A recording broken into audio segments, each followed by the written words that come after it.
Ladies and gentlemen, please take your seat because we will start the plenary session shortly.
Ladies and gentlemen, welcome back to the main room of the second Bandung International Conference in Law.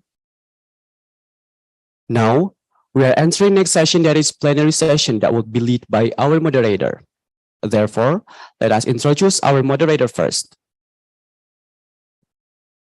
Ibu Dr. Laina Rafianti SHMH is a lecturer at the Department of ICT and Intellectual Property Faculty of Law at Universitas Padjadjaran since 2005. She holds a doctoral degree in the law of intellectual property and traditional cultural expressions, a master's degree in international law and graduated law school from Universitas Padjadjaran. As a researcher in the IP Center of Regulation and Application Studies, she has actively done the research and writing in a national and international journal. Most recently, Ibu Laina also assists West Java Cultural and Tourism Office to prepare inscriptions of intangible cultural heritage. Besides researching traditional cultural expressions, Ibu Laina also TCS performer as a traditional Sundanese dancer. Without further ado, to Ibu Laina Rafianti, the stage is yours.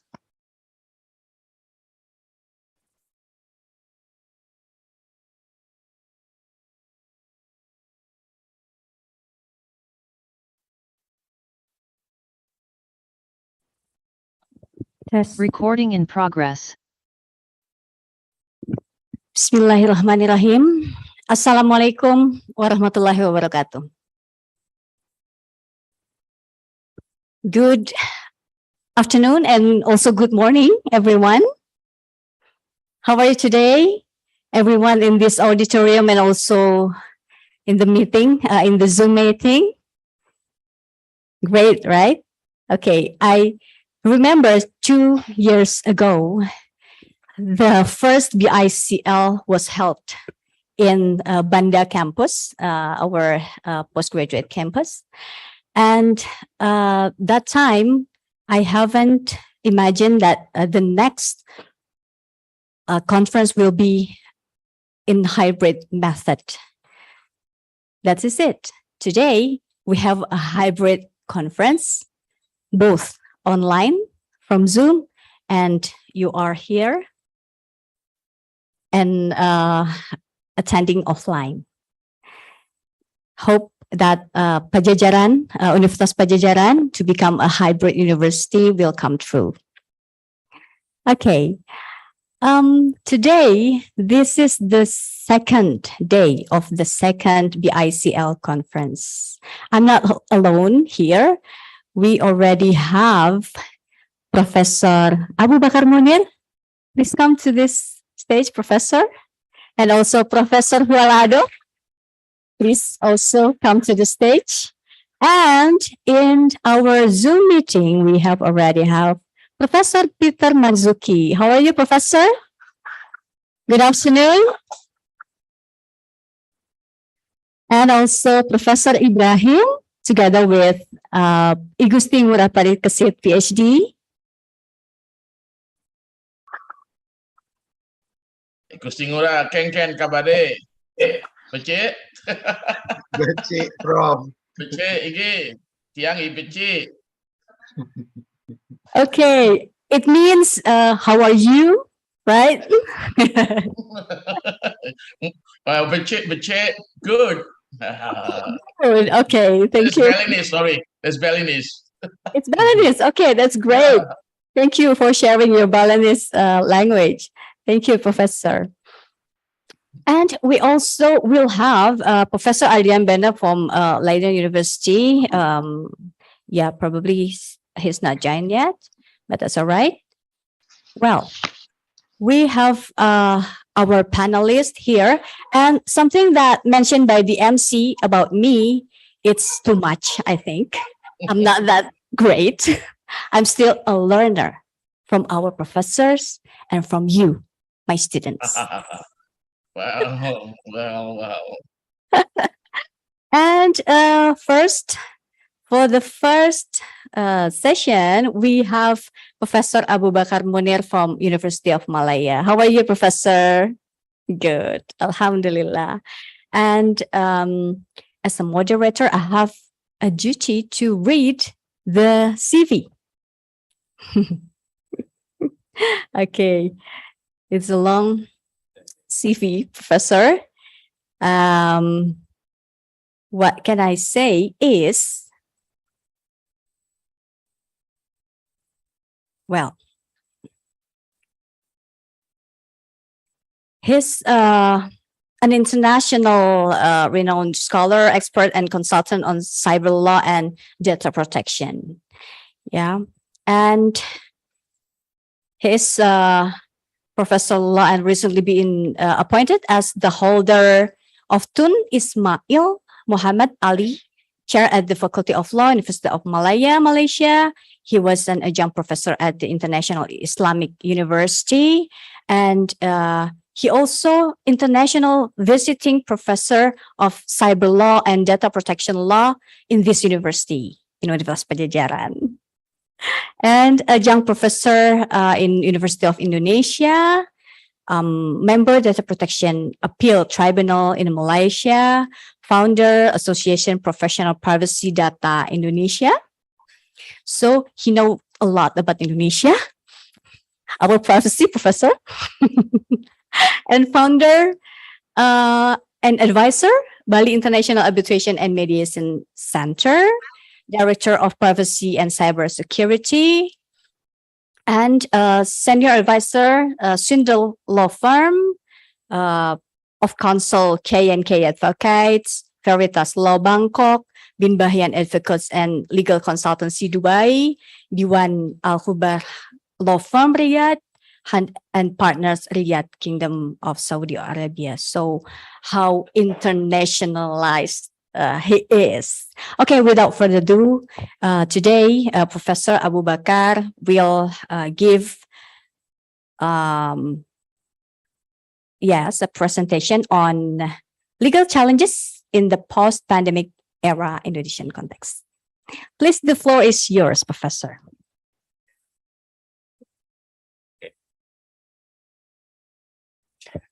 Bismillahirrahmanirrahim. Assalamualaikum warahmatullahi wabarakatuh.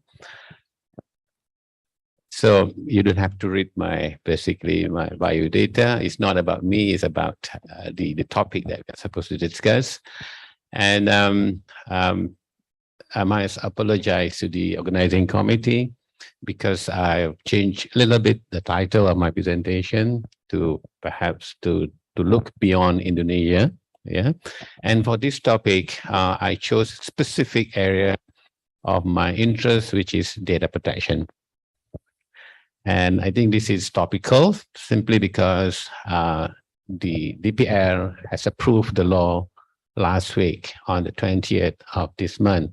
So I think it's timely for me to talk about this, and perhaps we can exchange knowledge on this topical area. So 15 minutes. Yeah, okay. First slide, please. This is a law that has been approved by DPR. We are waiting for the president to give the signature. So within 30 days, the president will have to give the signature. If there is no signature, as I was informed, the law will automatically, or the bill automatically become a law. Yeah. So next slide, please. What I'm going to do here is that to do some kind of a very brief analysis or comparative analysis of the PDPL Indonesia with the rest of the world. Very brief, yeah. Data protection principle, all the legislations around the world, including PDPL, contain that, meaning that what are the basic principles of the law about disclosure principle, data retention principle, basically the concept underlying the law.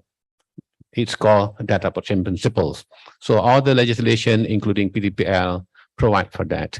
Rights of data subject means your rights and my rights are provided or guaranteed in this law, including PDPL Indonesia. Special enforcement entity, all the legislation, including PDPL Indonesia, provide for that. The only thing is that we are not sure who is going to enforce or which agency is going to enforce the law in Indonesia, because in the law it's called kelembagaan, okay? And it's up to the president. The president will determine the agency or the supervisory authority. Exemption to public agency, there is no exemption in the PDPL and in other legislation around the world except Malaysia and Singapore. PDPA, Malaysia and Singapore exempt public sector. Perhaps we can discuss during Q&A session why is that so. And then mandatory data breach notification, all except Malaysia and Japan. Japan and Malaysia do not provide for data breach notification. Perhaps you understand what it means here.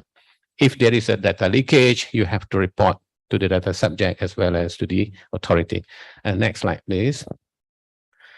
Reporting to the authority, again, there is no such requirement in Malaysia. There is no such requirement in Taiwan. But I have to say, Malaysia is in the process of amending the law, and this is one of the things that is going to be incorporated next month. Yeah. And then differentiation between personal data and sensitive data. All the countries except Singapore, yeah, provide for differentiation between personal and sensitive data. Singapore does not provide for that. And then DPO, this is something that we have to watch out. DPO is a new career, basically. It's new profession being created by PDPL, and we should be ready to take up the challenge and perhaps to become DPOs one day. So DPOs basically is provided for in the Indonesia's PDPL, and Korea, Thailand, China, and EU GDPR. Hong Kong encourages this, and Japan does not provide for DPO. Registration, only Malaysia requires registration. Registration of data controllers or data users. Okay, next slide, please. Civil and criminal remedies. I'm sure perhaps you have read the PDPL Indonesia, and it's clearly stated that there are remedies available in the form of civil as well as criminal penalties. Yeah, but we don't have that in Malaysia. In Malaysia, the remedy is in the form of criminal sanction. Yeah, and then DPIA. This is something new, not only in Indonesia, in our part of the world. Yeah, DPIA, Data Protection Impact Assessment. This is something new, as I said.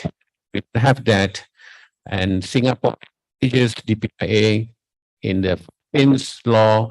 It's mandatory for certain project, and as mentioned there in the PDPL Indonesia, it is mandatory to do DPIA in certain circumstances or involving certain project. Financial penalty by regulator, all the countries including PDPL, but not in Malaysia. In Malaysia, the regulator doesn't have the power to impose penalty in case of breach, in case any breach happen, or in case of any breach of the act. Yeah. Next slide, please. I would like to discuss a bit about PDPL. I hope you can go back and look at it. Then perhaps we can have a good discussion, or even if you have access to the bill now, you can have a look at it. It applies to all organizations within or outside Indonesia. It does not apply to processing by individual in relations to personal and household activity. What does it mean? If you are processing data for the purpose of knowing someone, for the purpose of building up your family tree or whatever, the law doesn't apply. Okay, but if you are selling cakes using YouTube or using whatever tools and you collect data, then PDPL will be applicable to you. Okay, so we have to be sure about personal and household activities here, the meaning of it. Next slide, please. I'm not going to discuss this in detail. Suffice to say, there are a series of obligations that need to be complied by data users or data controllers and data processors. Just listed out some of those obligations: to have processing policy, to inform certain information, to show proof consent, to process data in accordance with the purpose, and there are so many other obligations. There are so many obligations that companies will have to comply when they process our data. Okay, next slide. So you can see there, number 53, to appoint DPO. It is mandatory for certain companies or organizations to appoint DPO. I have to say again, this is opportunities for students like you to become DPO. Perhaps one. It's a new, basically, profession. Okay, next slide, please. Rights of data subject. Under the law, you and me are given certain rights. We have to have access to the information. We have to, we can request for the data to be processed or to limit the process. We can ask the data subject, so data controller, to delay or limit the processing, and even the right to data portability is there. The right to be forgotten is also there. I'm not sure whether this is the first time you are hearing the right to be forgotten, but it's basically the right for us to request for the data to be removed or to be deleted. That is the right to be forgotten. Okay, next slide, please. Transfer of data user. When you transfer data to outside Indonesia, you have to make sure the recipient is located, or the country where the recipient is located provides adequate, equal, or higher protection than provided by the PDPL. Or you have to have agreements with the recipient of the data, or you have to have the consent of the subject, okay, or the individual. Okay, next slide, please. Remedies and redress. As I mentioned just now, civil action by the data subject. What does it mean? If someone suffers damage due to the breach of the law by data controller or data users, we can take civil actions and claim for compensation. Administrative sanction, there are various forms, or there are several forms of sanctions here, including the last one, penalty, maximum 2% of the annual income of a company. So this is, I think this derived from EU GDPR and criminal offenses. let's have a look at what are the criminal offenses. Yeah. Next slide, please. So before that, these are the offenses that can lead to administrative sanction. What offenses that can basically the regulator impose sanction. Yeah. So I'm not going to discuss that in detail. Suffice to say there are several offenses. You see the list is quite long. The list is pretty long. Okay. Next slide, please. Yeah. So many offenses. Okay. Criminal offenses under Section 65, obtaining or collecting personal data against the law to make personal benefit or for the benefit of others. There are penalties there, 5 million rupiah. Is it rupiah? 5 million, I think, yeah? 5 million, sorry. Okay. And then and there are other offenses, disclosure of data against the law, using personal data against the law, falsifying personal data to make profit. All these are the offenses or pidana under the PDPL, Indonesia. And then what is interesting is that Section 69 and Section 7T, which provide for feature of profit, meaning that if it involves koperasi, apart from the penalty or the penal sanctions, the profit can be confiscated as well. Okay. And the officers of the company can be liable under PDPL Indonesia. Next slide, please. Offense by body corporate, Section 70. Apart from the penal sanctions, as I mentioned just now, these are the other perhaps penalty that can be imposed against a company who are in breach of the PDPL Indonesia. Next slide, please. Supervisory authority, it says kelembagaan, as I mentioned just now, is up to the president to decide. And this kelembagaan will be accountable to the president. And these are the duties and functions of the supervisory authority or SA, just like other supervisory authorities around the world, to determine and develop policies, to supervise or monitor compliance, to enforce administrative rules, and to facilitate out-of-court dispute settlement. Okay, next slide, please. These are the powers, just like supervisory authorities around the world. The powers more or less the same: to determine, develop policy, to monitor compliance, to administer administrative sanctions, to request for evidence, and the rest. Okay, these are quite common. Yeah, I mean the powers given are quite common, just like other supervisory authorities around the world. Okay, next slide, please. What I want to do here is that to do kind of assessment or the challenges of implementing the law later on. Yeah. Yes, we have the law. Now the challenge is that how the law is going to be enforced and implemented. So what I've done here is that to look at what happened in countries like Singapore and the Philippines, as well as Malaysia. So based on what happened in Singapore, the PDPC or the regulator in Singapore conducted a survey in 2018. So these are the facts and figures. 92% have heard about the PDPA in Singapore. Yeah, and the perception, I think, is quite interesting. 90% agree that it has strengthened the position of Singapore.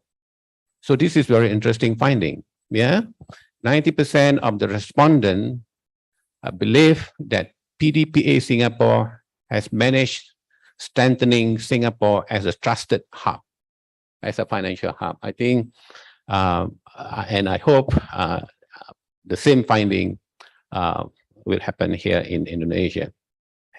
And then data protection provisions, aware of the obligation, 96%. And then, of course, Singapore does provide for do not call register. We don't have that in Malaysia, and you don't have that in the PDPL. Another survey done in 2019, general awareness, 92%, and DPO appointment, 66%. And perception getting better in Singapore, yeah, in 2019. And I think I can share these slides to the participants if you are interested to read. Okay, next slide, please. This is the Philippines. What happened in the Philippines? The supervisory authority in the Philippines conducted a survey, and they issued the report in January this year. These are the facts and figures or the findings about the impact or the consequences of the law in the Philippines. Next slide, please. I'm not going to read the facts or the findings. Suffice to say that one of the findings is that majority do not know the terms NPC. This is interesting. The supervisory authority in the Philippines, majority of the people in the Philippines do not know the term NPC. And data subject association with personal data privacy are weak and incorrect. I think we should learn from this. We should learn from what happened in the Philippines, based on the survey. Next slide, please. Knowledge and attitudes on data privacy. Again, there's low familiarity across data privacy terms, and with 1 in 4 who are aware of the Data Privacy Act 2012. Okay, and awareness is still very low, even though the law was in existence in 2012. Now it's 2022. Okay, I think we should learn from here and what the kelembagaan should do to increase or to create awareness among the people. Next slide, please. But there's a good news there. Awareness of PDPA significantly increased from 30% to 25%. But to me, it's still low, 13 to 25%. Yeah. Okay, next slide, please. You can read this. Data privacy is a fundamental right. 76% of the respondents agree with that statement. Data privacy is relevant in day-to-day life. 59% of the respondents agree with that. Data privacy is a consumer right. 57% of the respondents agree with that statement. The next slide, please. Malaysia. Okay, this is Malaysia. Honestly, so far, there is no comprehensive research to assess the situation in Malaysia. So this is just my article, assessing compliance of companies or companies' compliance with one of the principles in PDPA Malaysia. And I have to say, it's not encouraging at all. Yeah, one of the principles in PDPA Malaysia is that you have to give notice before you can get consent. Okay, and there are certain requirements that companies will have to satisfy in providing notice. For example, it requires in both languages, Bahasa Malaysia dan Bahasa Inggris. There are still many banks do not provide the Bahasa Malaysia version of the privacy notice. And there are still many banks which have privacy policy which are very complicated, difficult to understand. Okay, so you can go to the link, then you can read the whole report or the article. Yeah, financial institution. This is not someone selling goreng pisang or nasi uduk. Yeah? This is financial institution. So we should learn from this not very happy story of Malaysia. I have to be honest here. Next slide, please. Again, another research and publication. I co-authored this article published in European Data Protection Law Review. A decade after the Personal Data Protection Act, compliance of communications and companies with notice and choice principle. Again, sadly to say here, the compliance level is not that encouraging. Okay, again, you can just go to this link, you can read the whole article.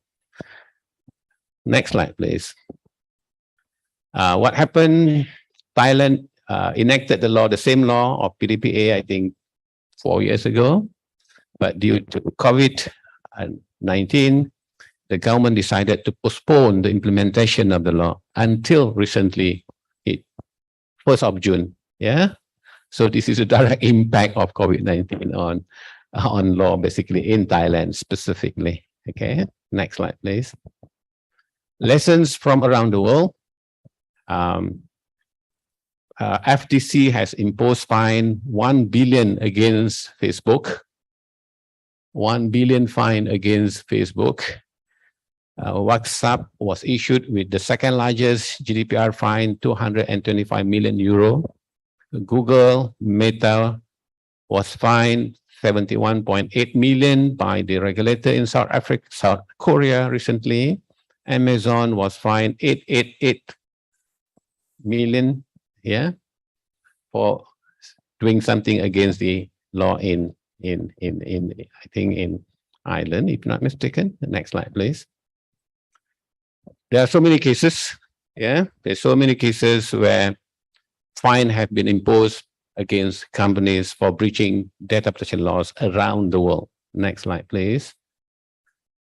Okay, you can read this. You can just have a look at this. Next slide, please.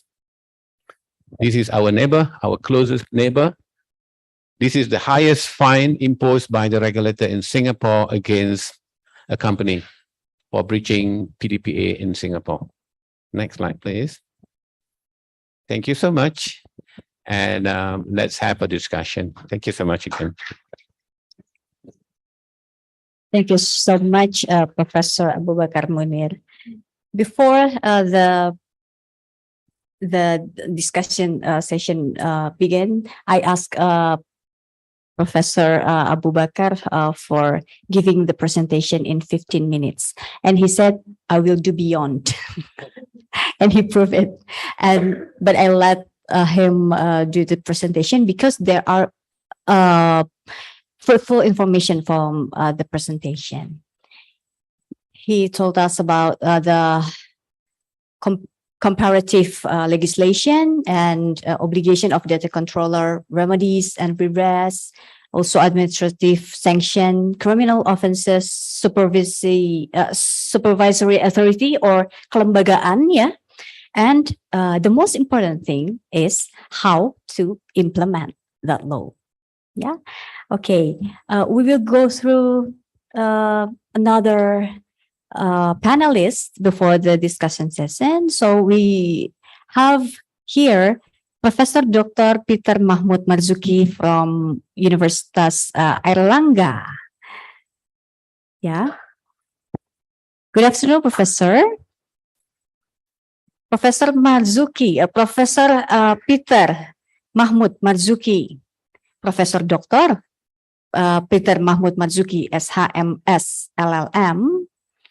Yeah, in 2005 was inaugurated as a professor of law in Universitas Airlangga, and 1993 obtained a doctor from Universitas Airlangga, and also doctorate thesis preparation in Leiden University, and also obtained master degree LLM from International Business Transaction from Washington College of Law, American University, Washington, D.C. And also Magister Science from law, in law from Airlangga University. And Sarjana Hukum from Airlangga University in 1977. Recent professional experiences. He's teaching an introduction to Indonesian law to New Zealand law students, attended a serial meeting held by Bank Indonesia as resource person in payment system, partner to Zaidun and Partner law firm in Surabaya, and I believe he did so many publications, and professor of law, law school and graduate study of law in Universitas Airlangga, and also visiting professor to various universities of all Indonesia, such as Universitas Udayana, Universitas Patimura, Universitas Samratulangi, and also here, yeah, a professor in Universitas Pajajaran. And his paper today is about legal challenges on digital transactions in post-pandemic era in Indonesia. The floor is yours, Professor Peter.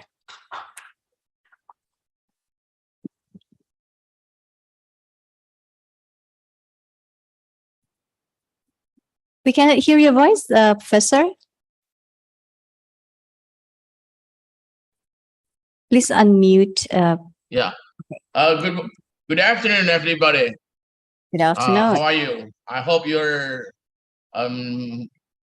were well. Becek. En goedemorgen, Adriaan. Als je bent in Leiden vandaag, ben je daar? Sorry, it is Dutch. Sorry. Okay. Well, I'm invited to this seminar to present about the topic legal challenges in post-pandemic era in Indonesia. And well, in accordance with the topic, I'll present legal challenges on digital transaction in post-pandemic era in Indonesia. Well, excuse me, may I share my own paper? Can I share? Okay, fine. Thank you. Sure. Well, because it is not my. It is my. Well, I usually present by myself, not to be assisted, because I'm an official. You know, sorry. This is my topic: legal challenges on digital transaction in post-pandemic era in Indonesia. Well, I begin with the early pandemic period in Indonesia. The initial influence of coronavirus to Indonesia took place on March 2020. While some countries in the world imposed lockdown policy, Indonesia established large-scale social distancing. Indonesia opted for large-scale social distancing because it is up to Indonesian situation. Well, because it is pursuant to, if we read the Article 1.10 of Act number 6 of 2018 on quarantine, this way. Lockdown is restricting people in a certain territory, including point of entry, with its content suspected to be infected by contagious disease and or contaminated thereof, in such a way to prevent the possibility of spreading the disease or contamination. Well, government's obligation in time of lockdown. In time of lockdown, all basic needs are provided by the government, like in China at the time, or in India. But India, I guess, failed to do that. It affects state budget, of course. If everyone is provided basic needs by the government, how can the state bear the budget? So I think the state would not have borne with the situation. Well, now large-scale social distancing. Oh, sorry. Why? Based on Ministerial Regulation number 9 of 2020, this one, large-scale social distancing is people certain activity restriction in a territory suspected to be infected by coronavirus disease 2019 in such a way that it prevents the possibility of spreading the coronavirus disease 2019.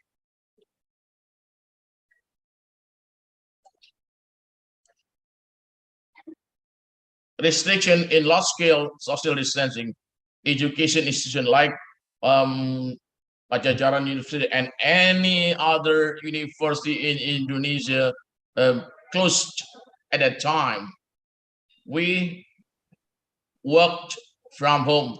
We taught from home. Offices, malls, worship centers, amusement, and recreation centers were closed. Except dealing with basic needs, industrial activities temporarily halted. Teaching activities, working, and services and worship were conducted from home by Zoom or other communication devices. Restaurants and cafeterias were open, but they were not permitted to serve dining. Instead, they serve for takeaway meal. Restriction in large-scale distancing time. People were free to go out of home with very strict health protocol, such as wearing masks, staying a little bit far from other people. Government did not provide basic needs. Well, it is the fact. Prior to pandemic time, there have been some unicorns in Indonesia. Maybe now it is no longer unicorn, but decacorns, because many. Since mall and other shopping centers were closed, well, virtual stores became alternatives for shopping. In time of pandemic, online transaction developed massively and rapidly until now. In addition, preventing from being infected, some medical doctors introduced telemedicine to handle their patients. Well, this is what I want to talk about. Well, this is critical. I think in Indonesia, I don't know whether in Malaysia the same thing happens. In the city, online transaction brings about conflicting personal jurisdiction on the business in case of controversy between the seller and the buyer. Wow. In Bali, I think it is not the revised Indonesian regulation HIR, but as you know, in Indonesia's reglement, but RBG. But the same thing, the same provision, I guess, with different article. Civil claim, which is at the first instance under the jurisdiction of the district court, should be submitted in petition signed by the petitioner or his or her attorney, pursuant to Article 123, to the chief of district court, well, whose jurisdiction on respondent's domicile, or if the domicile is unknown, it is addressed to the chief of district court, whose jurisdiction is on his or her real resident. Well, now, okay. The problem is, in Indonesia, most unicorns located at big cities in Java Island, in Jakarta, in Surabaya, perhaps in Bandung. Well, Indonesia is an archipelagic country whose territory is very large. In addition, the revised Indonesian regulation, which is civil procedural law, is only applicable in Java and Madura. Outside Java and Madura, it is applied what is called the regulation outside regions at Reglement Buiten Gewesten, abbreviated as RBG. RBG. Okay, beli murah, is it correct? If in Bali it is applicable RBG, beli murah, is it correct? Is it correct? Yes, it is, In Professor. Bali, for civil Yes. procedure law, or RBG is applicable. Is it correct? Yeah. Yes. Yeah. Yes, it is. Okay. But I think the provision is the same thing, that the claim should be submitted to a district court whose jurisdiction covers the respondent's domicile. I think every civil procedure law around the world like this. Well,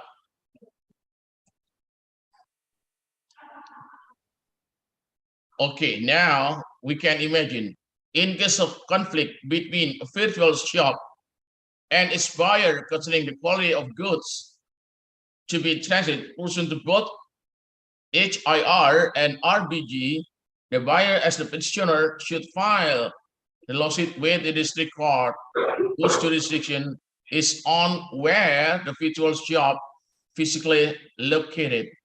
We can imagine, for example, the buyer is at Kota Mobagu. You know, Kota Mobagu is a city close to Manado, about 140 kilometers from Manado, Kota Mobagu, Walang Mangundo. And the respondent is in Jakarta or in Surabaya. And in this case of dispute, there should be filed with the Surabaya or Jakarta district court. You can imagine. Well, now the practice, in practice, well, if there is a dispute, for example, the subject matter of the contract is defective, and the federal shore will redress. Okay, no problem. This is how inefficient and expensive the legal cost will be. This is the case in the United States that I want to refer to about taxation. But I think it inspires us that jurisdiction over the transaction is where the buyer or where the transaction is made. This one. The case is about interstate transaction concerning tax collection. South Dakota, like many states, taxes the retail sales of goods and services in the state. Sellers are required to collect and remit a tax to the state, but if they do not, then in state, consumers are responsible for paying a use tax at the same rate. So the burden is on the consumer. Sadaka may not require a business that has no physical presence in the state to collect its sales tax. Well, the case is brought interstate transaction. Oh, sorry, I think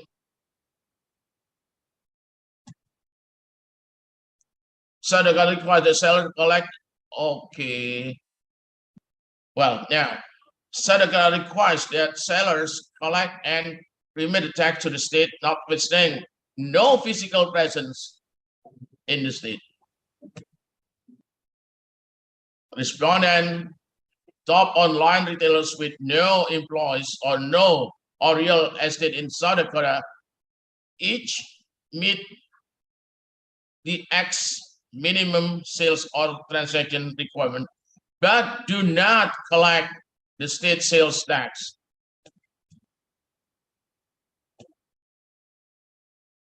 Sadakata filed suit with in state court, seeking a declaration that the Act's requirements are valid and applicable to respondent, and an injunction requiring respondent to register for license to collect and remit the sales tax. This is respondents or summary judgment agreeing the tax is unconstitutional. But the trial court granted their motion. The Supreme Court of Dakota affirmed, but courts based on decision, both courts based their decision on the physical presence rule.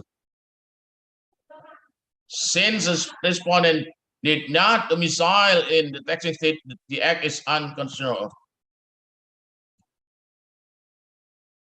U.S. Supreme Court. The act applies only to sellers who engage in a significant quantity of business in the state. Or what is it? Let's say. Oh, not me. And respondent are large national companies that undoubtedly maintain an extensive physical presence. Oh, what happened?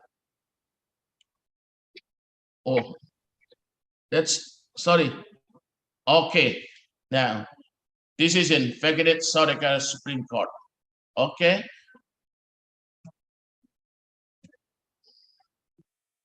Physical presence is not the determinants of personal jurisdiction in online transaction dealing with taxation. It is only dealing with taxation. But this case inspires us that the jurisdiction doesn't deal with the presence, the physical presence of the company. For the sake of taxation, personal jurisdiction on business that conducts online transaction is not the buyer's domicile. It can be inverted buyer's domicile control over online transaction. Okay, we infer from the case. This is my recommendation. Notwithstanding considering taxation, South Dakota case inspired that personal jurisdiction online transaction may be determined on buyer's domicile. In the event of dispute between seller and the buyer in online transaction, court whose personal jurisdiction covers the buyer's domicile is competent to try the case. This is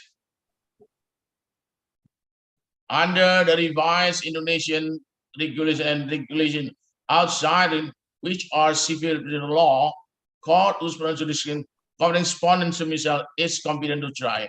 Well, since in post-pandemic era online still happen, the law are no longer compatible with digital era.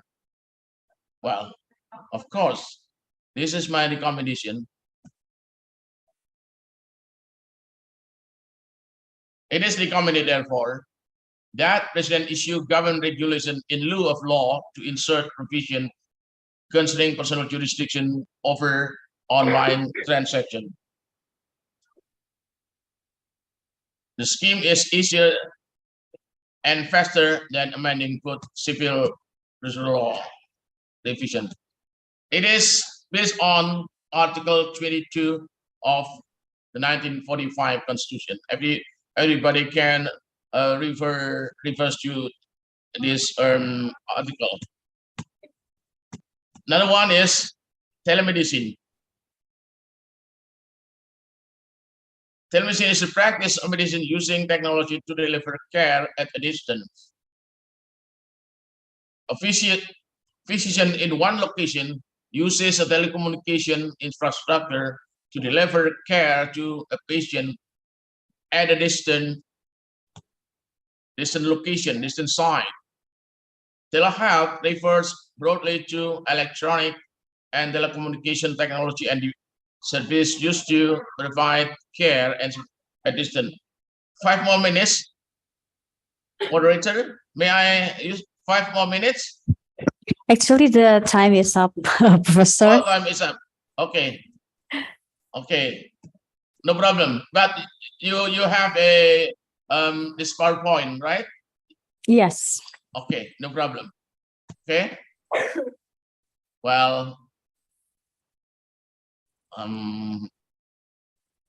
so I have to say thank you. Hatur nuhun. Hatur nuhun. Sawang Suna, Prof. Peter Marzuki. Hatur nuhun. Thank you means hatur nuhun. Professor Abdul Bakar, you should speak Sundanese. Okay. Okay. I give back the time to you and the floor to you. Okay. Moderator. Thank you.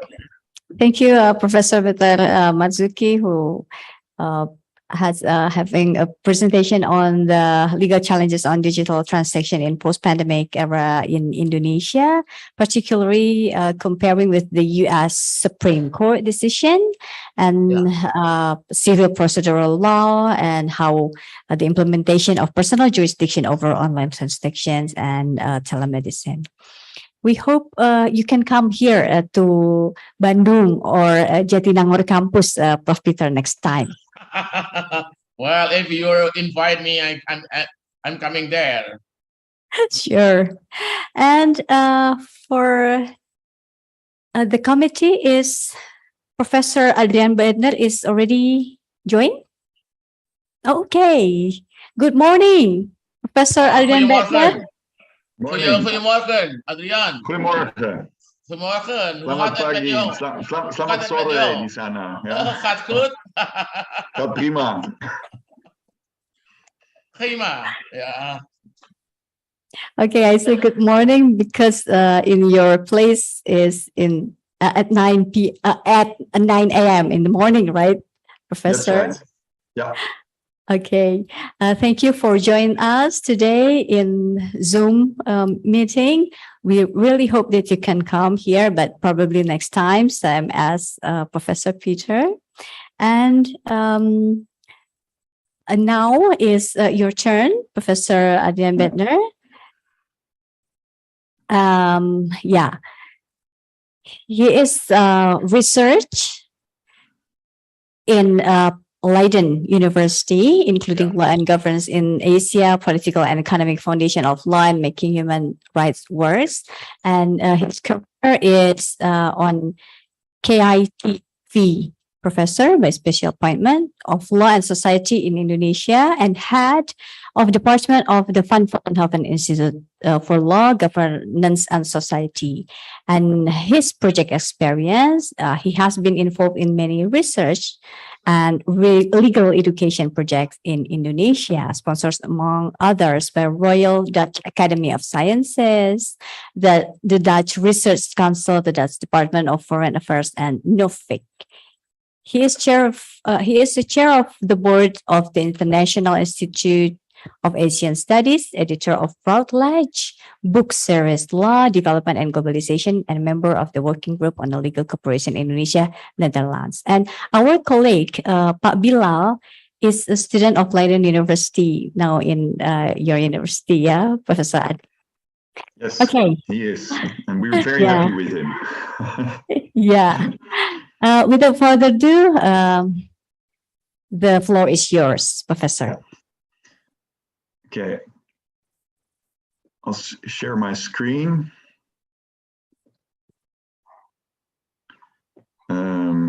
Yeah. I hope you can see it all right. Yes. I just want to get it. Yeah, there we are. Okay. Sorry, I understand now that I'm supposed to present in English. The slides are in Indonesian, but I think wow, great! Thank you so much. I appreciate it. I thought it would present in Indonesian, but for me it's easier to present in English, so I'm happy to do that. So what I'll be speaking about is the what is known in the Netherlands as the subsidy scandal. This is, and why am I talking about that? We've seen that during COVID in the Netherlands and in many other countries, including in Indonesia, the powers of the government have been significantly augmented. So the powers have become bigger, and it has made it harder to control these powers. And one example of where things can go terribly wrong if the powers of the government are that big is this scandal, this subsidy scandal in the Netherlands.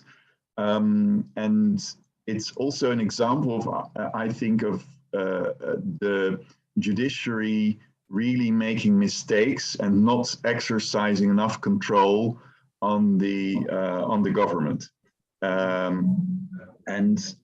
I think the case contains interesting lessons for other countries. And I think, therefore, it is also worthwhile to discuss it with an Indonesian audience and to see what we can learn from this case for how to make sure that the government doesn't become too powerful and doesn't misuse its powers, leading to such a scandal as we had in the Netherlands. So the answers to COVID in the Netherlands and Indonesia have been quite similar in many ways. We see that there has been a debate about what the government was allowed to do, but in both cases we see that the government took very strong measures, sometimes relying on quite flimsy legal grounds. Where there was a debate in both countries about whether the government was actually allowed to take such measures, or whether there was a legal basis for that. Now, in both cases, this didn't make much of a difference, in the sense that the government took these measures anyway and tried to defend them on the basis of legal arguments, which were sometimes not very strong.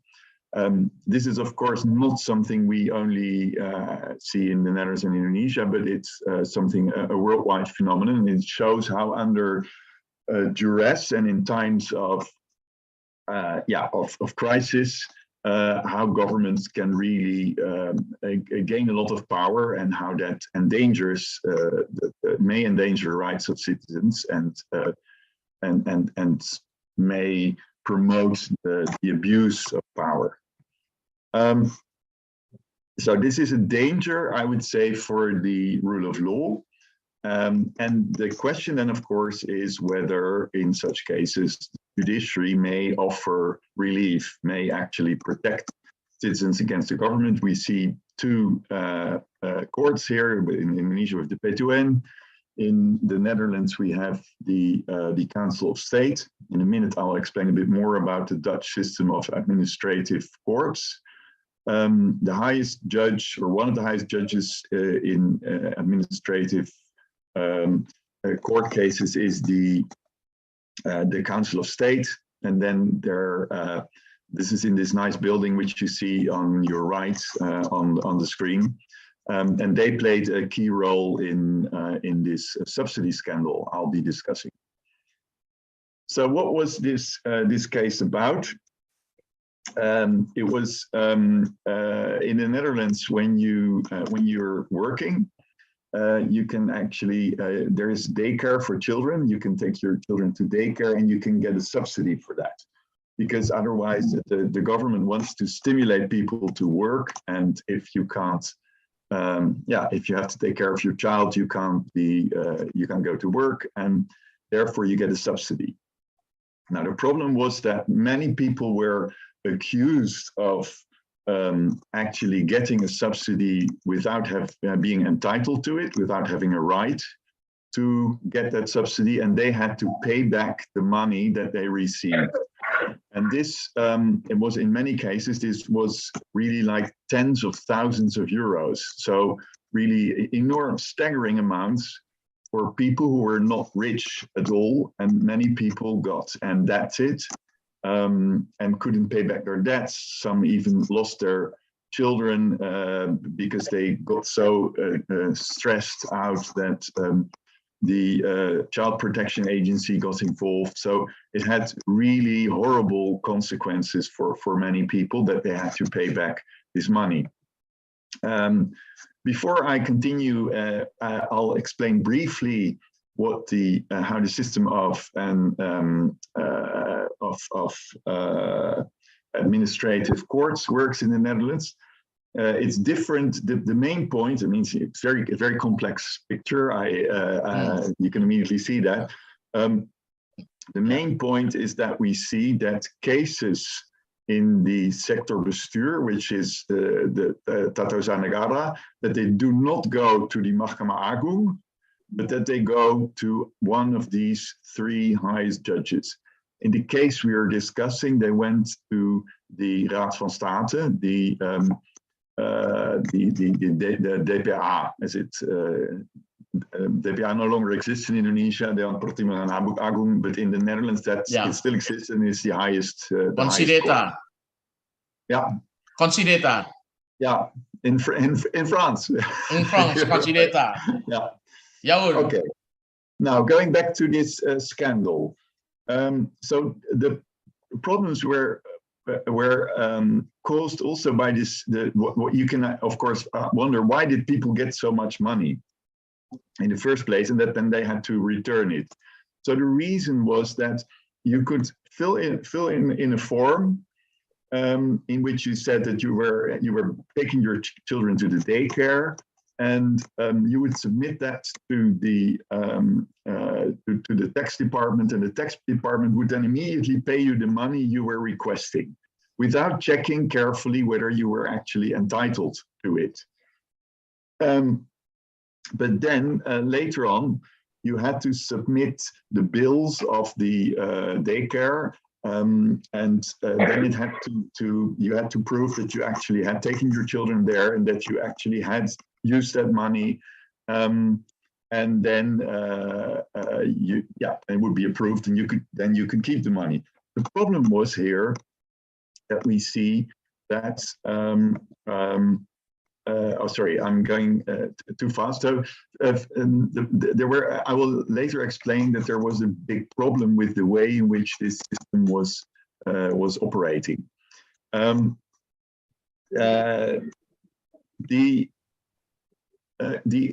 The consequences of this scandal were really huge. So there was the number of victims were really thousands. So you can see it here between 2004 and 2017, these were 26,000 families involving 70,000 children who actually had to pay back the money. Now, the reason they had to pay back was that it wasn't, in many cases, it wasn't even their own mistake. So they had filled out the form, and sometimes they had to pay back only like, so they had perhaps filled in the wrong number, like 10 or 20 euros. But then they had to pay back the full amount, because according to the law, you had to pay back everything, even if you made a small mistake.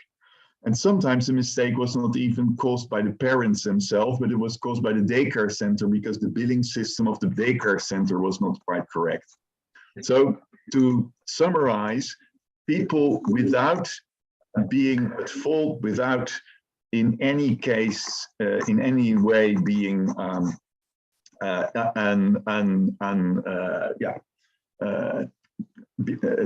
making small mistakes without any intention, these people then had to pay back all this money, which caused the major distress I just explained.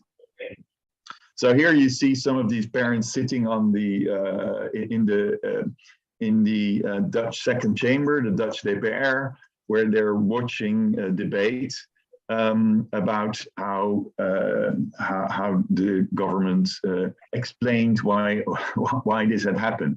And it then turned out, it became clear, and Parliament found, and the government also admitted, that they had made major mistakes, that they had been far too harsh, and that they had actually misused their power, powers which were overly large.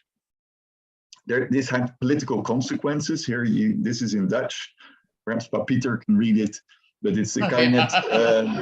The Dutch government had to step down because of it. So they were forced to step down because of the affair, because of the scandal, as they had made these major mistakes. And what mistakes were will be explained in the next slide.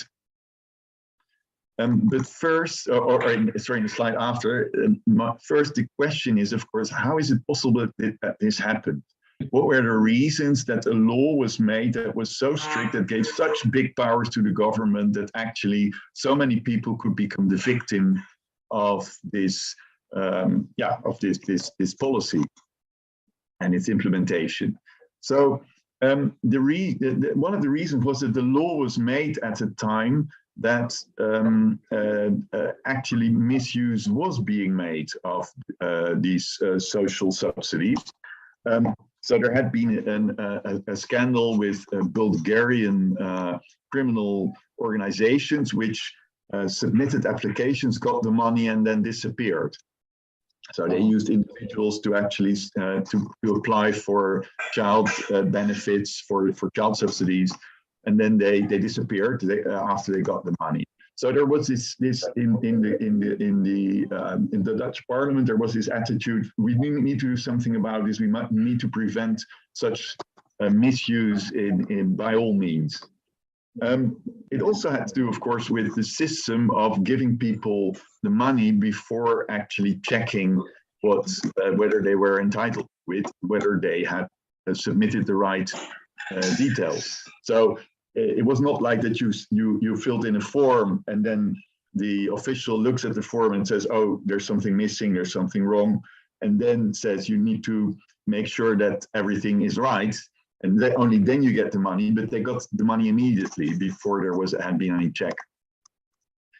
Now, the most important reason, I think, is, and I've mentioned that already, is the form of the law. The law says that you are not that you have to pay back the full amount, even if you only made a small mistake. Even so, say you were entitled to like 20,000 euros, but you claimed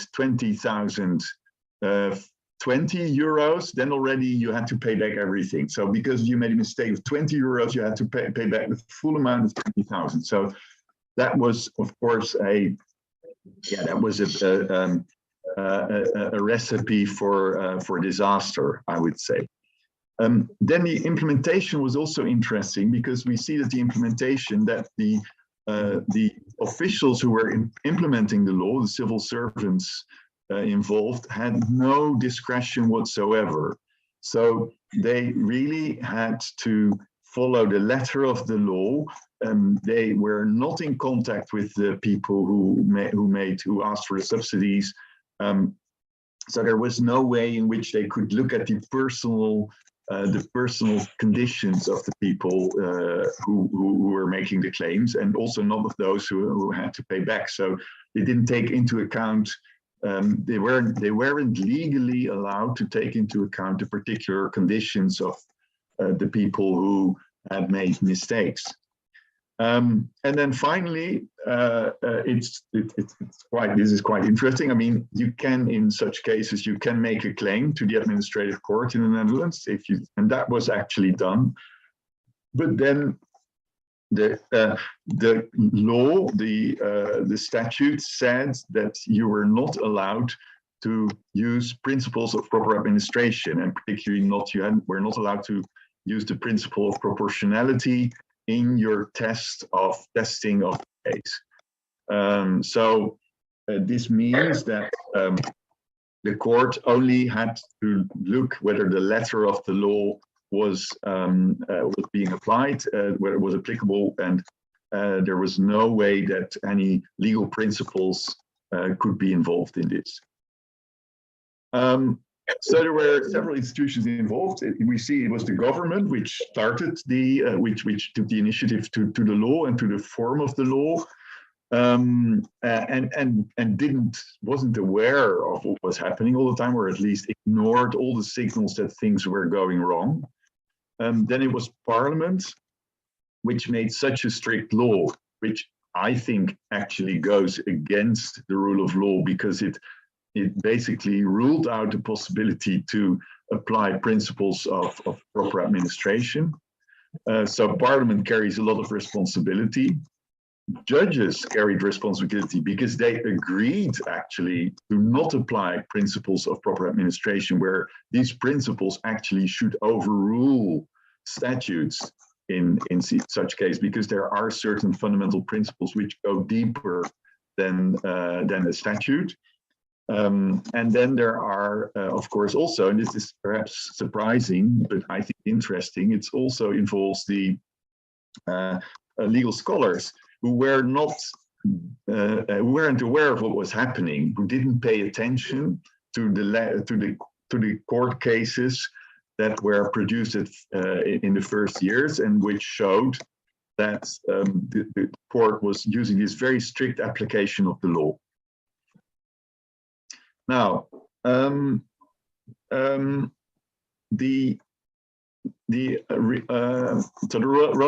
focus a bit more on the role of the judge here.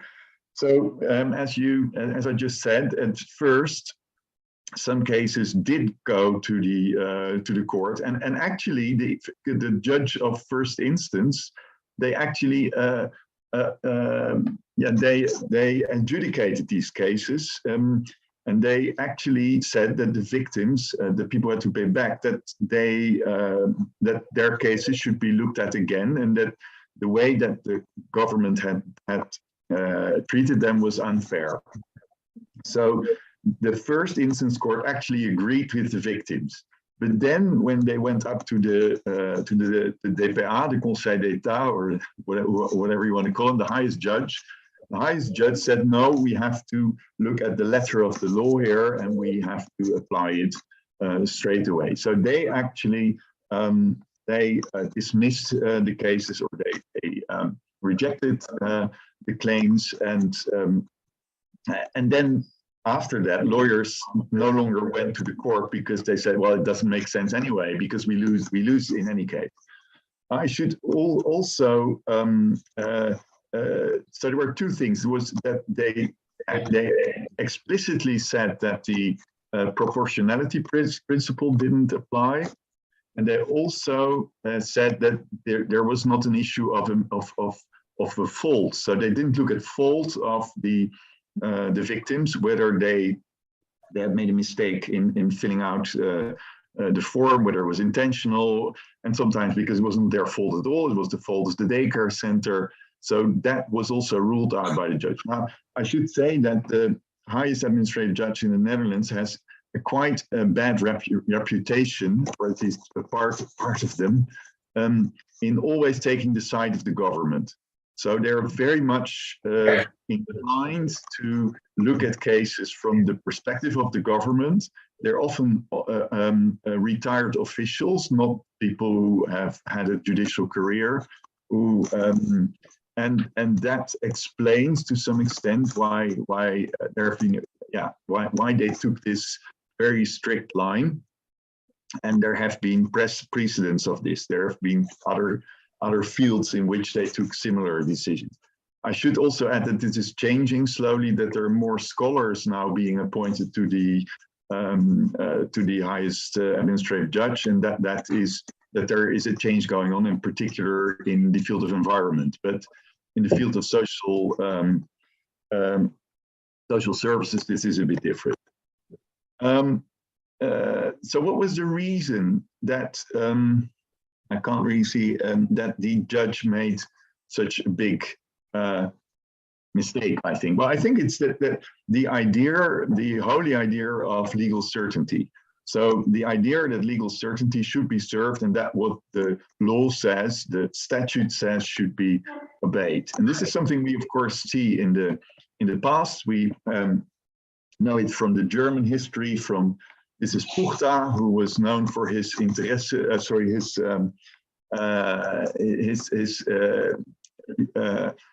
the fact that a dogmatic system of law where you were not looking at the effects of law, where you were not looking at what law did in practice or the underlying principles and how they relate to what happens in practice, but where you only look at legal concepts, and from the legal concepts you try to develop almost mathematical system of jurisprudence.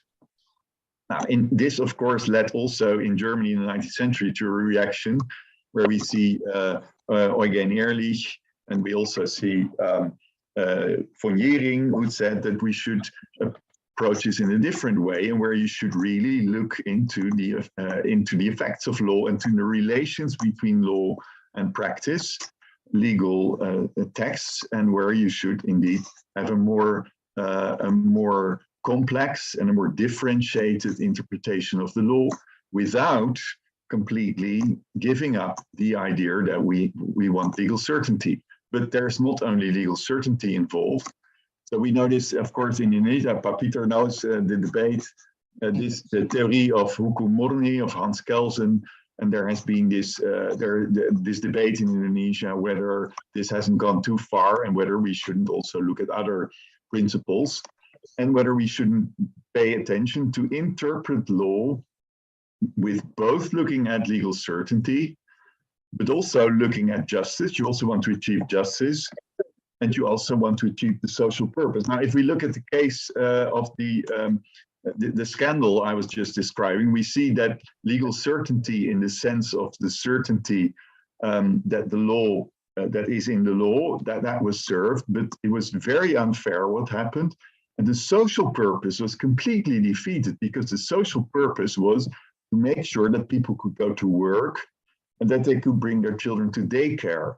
And the social purpose of the law was certainly not that people would get indebted and get into all kinds of problems.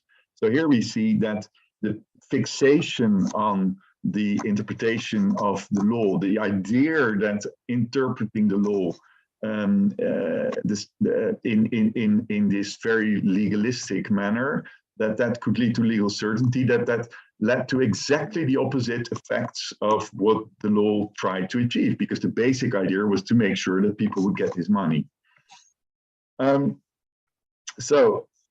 This has to do, of course, with how you interpret the law. So you use different sources of law, not only statutes, there's also different sources of law. So you use also case law, you can use doctrinary writings, what have people argued about particular laws, you can use custom, hukum yang hidup, and other ways in which you try to find a fairer solution, instead of only relying on the statute.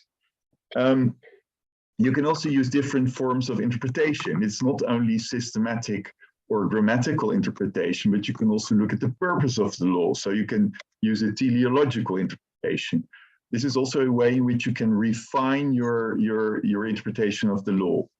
And another thing what you need to do, I think, is you need to facilitate the communication between the different legal actors. And when I talk about legal actors, and I can show this at the end, and I'll show it in the next slide. And the effect of this, the outcome, is that there is a more differentiated approach to law, and that the law is better able to provide both certainty and fairness and or justice and achieve the social purpose it wants to fulfill. Now, here we have these actors. So what I'm showing here is that so we have the parliament here at the left, which makes the laws. They produce the law. Then the judiciary applies the law, and this becomes a putusan. And then we see that there is what then happens is that this is the university. People read these putusan. They write a book about them. And that again is being read by the judge, who knows what the comments on the putusan are, and who can use that to come to a better outcome next time, perhaps.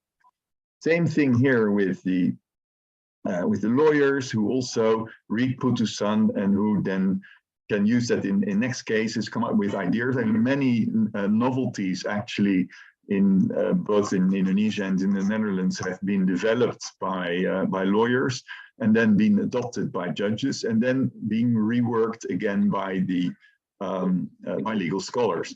So this is a system of communication in which people comment on decisions, on the law, directly on the law as well, and where in that way the law is being developed in ways that is more, that it becomes better adjusted to the reality it tries to govern.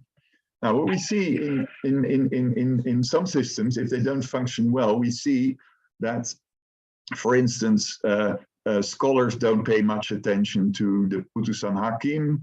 We see that the judges don't read what the scholars write. We see that the lawyers basically are only in contact with the court. So we see that the communication is not running as it should. And I think that that is a situation in which the danger of abuse of law, of legal miscarriages of justice is much bigger. And I think this is actually what happened in the case in the Netherlands, where the scholars weren't paying attention to what's happening and could not correct the judiciary in making the wrong mistakes that they made. Now, what is interesting, there are some lessons to be learned from this case. And interestingly, there was an introspection by the Dutch judiciary. So the highest administrative judge in the Netherlands actually admitted that it had been wrong, and that it had taken decisions which actually were just unfair and unjust and could not be sustained. So they resented the role they had played, which I think is a very brave thing to do and something that judges are certainly not inclined to do. So what they actually said was they should have paid attention to the principle of proportionality. They should not admit, they should not allow that the legislator rules out the application of fundamental principles of law. They should also pay attention to the consequences of a policy that is controversial. So the Dutch judge said we should also look at what the law does in practice. When we see that it causes such pain and misery, we should actually take that into account when we pass judgment. So then there's also, we should pay more attention to these principles of fairness, of justice. And we should also think about the consequences of the consequences of our decisions. So not only if they're legally right, but also what the effects are in practice. So we see that the judge actually says that they should play a much broader role than they played in this case, and not only look at the statute in this case, and just straightly apply the statute without taking into account what the consequences of their decisions are. So that is quite staggering for a judiciary to, with hindsight, so looking back at what they did, they said we were wrong, we did the wrong things.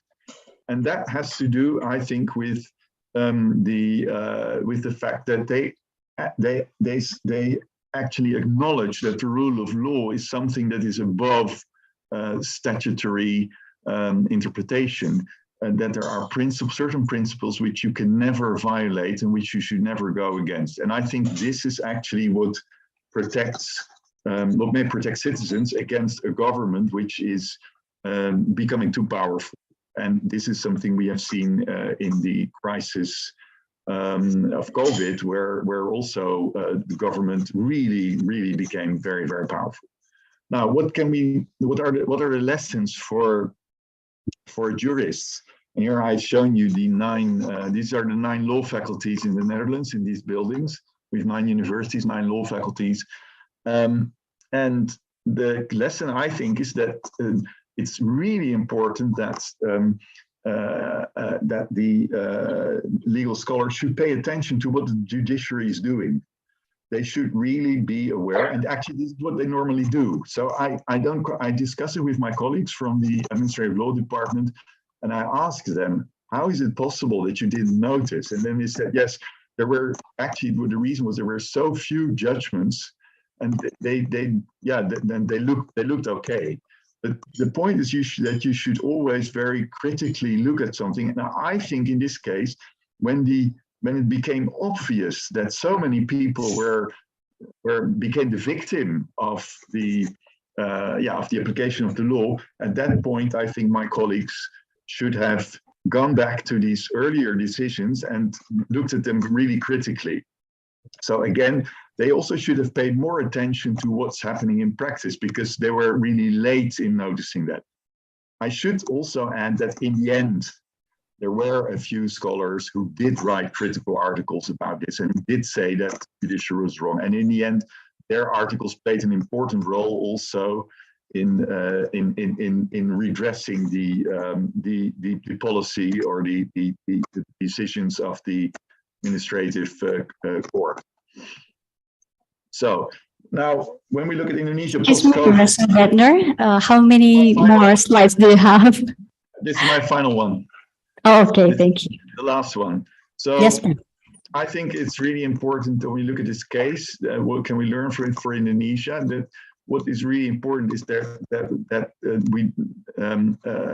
you should have a contextual interpretation of the law and not an automatic logistic one. I'm not against legal formalism, not at all, but I'm just saying that you should be aware of what the reality on which you apply the law.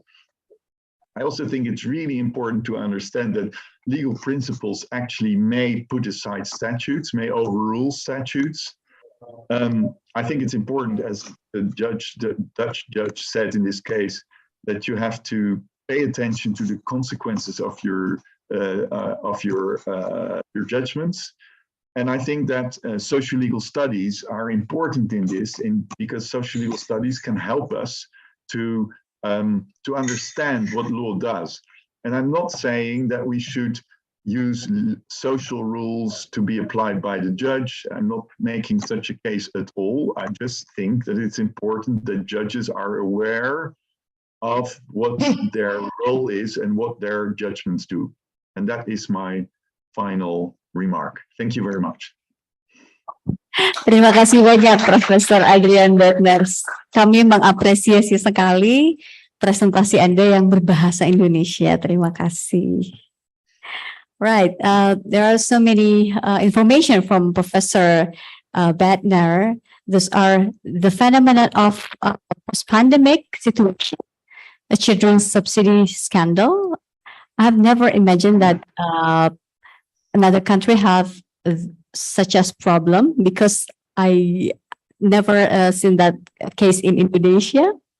And also, yeah, and also he mentioned about the trial system, institution involved, the role of judge, and find out the balance between 3 purposes of law. Those are legal certainty, justice, and social purposes. And lesson learned for judges and also for jurists, and lesson learned for Indonesia. And the most important thing in the final slide, he also mentioned that social legal studies is important today. Thank you, Professor Bedner. Well, we move to the next presenter. We have Professor Ibrahim here, and together with Pak Parikesit. Okay. Professor Dr. Ibrahim, SHMH, got the professor in Universitas Udayana. His doctoral degree was in 2003. in Universitas Pajajaran and Master of Law in Universitas Pajajaran and Bachelor of Law in Universitas Udayana. So he's an alumni of our university. And he also have so many publication, papers, book, articles. And this presentation will be delivered together with I Gusti Ngurah Parikesit Widyateja SHM Hum LLM PhD.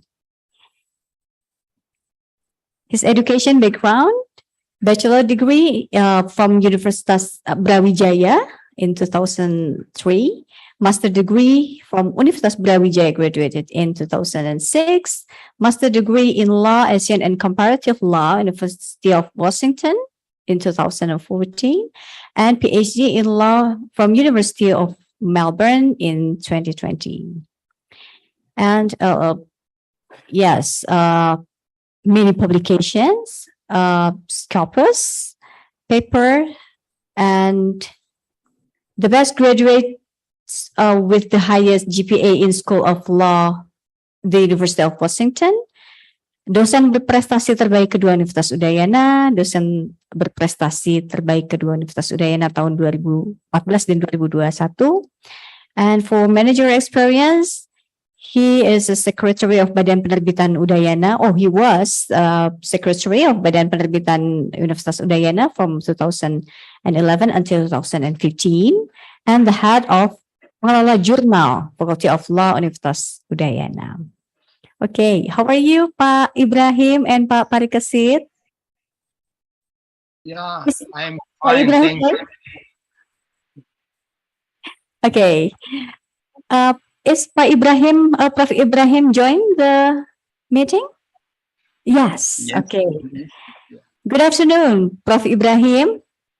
Dr. Brexit, please, presentation. Yeah, okay. Prof. Ibrahim and Pak Parikesit PhD will present about legal challenges amid the absence of an independent data protection authority in Indonesia. Please, the floor is yours. Thank you so much for the opportunity. We just want to share the screen.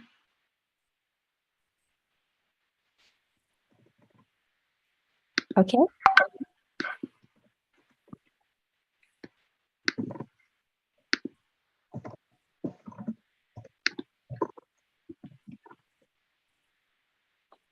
Is it already?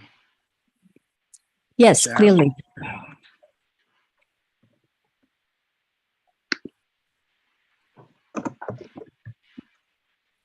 Let us start by Assalamualaikum warahmatullahi wabarakatuh. Salam sejahtera, Om Swastiastu, Om Salam Swastiastu. Namo Buddhaya.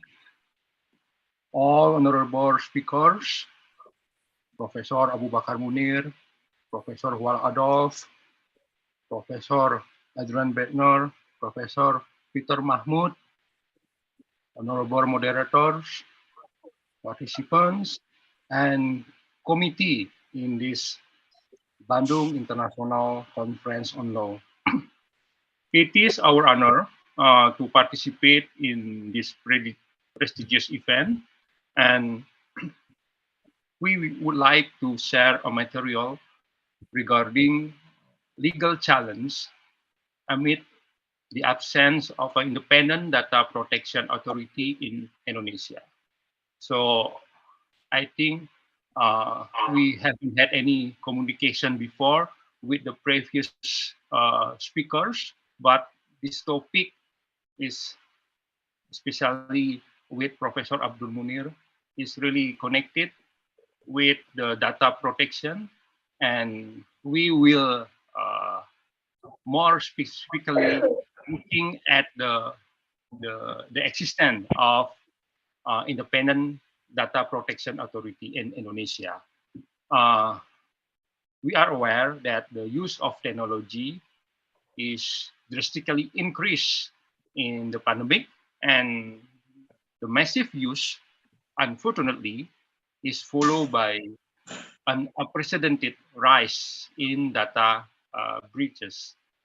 And this issue becoming more and more important for Indonesia because of three reasons. Firstly, in terms of social, we are understand that Indonesian are very active. We have the power of netizen, but we have to be aware that sometimes they both realize or unrealized reveal the personal data in the digital media and potentially become a victim of personal data misuse. In terms of legal, Indonesia also just enacted the PDP law just maybe a week ago, and it is always interesting to see the implementation and the enforcement of this new law. And for the political, the issue of data protection is crucial, especially because we are moving to the election era. We know that election will be held in 2024, but later in the presentation we will show why the existence of independent data protection is important in relation to how to make a fair and just election process. So we will divide our presentation into 6 main parts. Firstly, about background, personal data protection and regulatory independence, law and regulation of PDP in Indonesia, the data protection without independence DPA or data protection authority in Indonesia, and potential legal challenge. The next is about the conclusion and followed by our recommendation. So hopefully 15 minutes is enough to briefly discuss our concern about independence data protection in Indonesia. So in the background, there are some highlights that we would like to address. Firstly is about the existence of privacy breaches that are not new in Indonesia. We are aware that there is massive use of technology in COVID-19 pandemic, but there is a case involved about the misuse of data, personal data. For example, case that involve Tokopedia and also BRI, Bank Rakyat Indonesia. Even we also experienced that the government COVID-19 tracing apps was reportedly hacked in 2021. So all those cases reflect the urgent need to develop a robust data protection framework in Indonesia. And this has been addressed by the newly enacted PDP law in Indonesia. However, looking at academic draft, looking at the minute of meeting, the discussion involve executive and legislative, and then looking at the existing provision in PDP law. So there is no mention about independent supervisory authority to oversee the management of personal data. And I will look at the practice from other countries, from international framework that address the importance of independent supervisory authorities. This study actually want to evaluate the prospect of success and potential limitation of Indonesia PDP law in protecting personal data in the absence of independent data authority. So that's all the point from our background. And so now our turn to explain about the personal data protection and the regulatory independence. Uh, Regarding the basic concept, I can say briefly that personal data protection entails safeguarding data against unauthorized access and limiting other access to one personal data and granting data subject the right to limit or stop the processing of their personal data. So why the rule of data protection law is very important in a democratic society. So we identify three main reasons. The first is because a robust data protection framework can facilitate the realization of fundamental human rights and protect the rule of law necessary for functional democracy. And this also mentioned if we look at the consideration part of PDP law in Indonesia, the fundamental human rights issue has been addressed. Secondly, in the absence of data protection law, the data of individual can be subject not only to unscrupulous commercial surveillance, but also illegal governmental surveillance. So it is becoming important when we discuss about the existence of independent data authority. If the perpetrator is governmental institution, how to handle that kind of case. Lastly, as I said, why the issue of data protection is closely related with the issue of election because robust data protection laws safeguard the basis of a modern democracy, such as free and fair election. In the absence of high standard data protection mechanism, political parties, especially those currently in power, are bound to engage in surveillance tactics to manipulate voters, to profile voters based on race and religion, and spy on opposition parties to gain political advantage. Maybe we are still aware about the news about election issue, the manipulation that involve election in another countries. For example, the rise of Donald Trump maybe and the rise of Vladimir Putin, for example, is connected with the issue of uh, data misuse. And if this issue has not been managed properly, then it becomes a problem, especially because the election in Indonesia is getting imminent. So some international framework has addressed the importance of independent DPA or Data Protection Authority. We are looking at United Nations General Assembly resolution in 1993, or often referred as Paris Principle, they where this resolution, particularly Article 2 and 3, set out the importance of adequate funding, independent staff, limited duration of staff member in office, and financial autonomy in building independent human rights institutions. Because the issue of privacy, the issue of data protection are part of recognition of human rights, then I think we can interpret that independent human right can be applied in this context of personal data authority.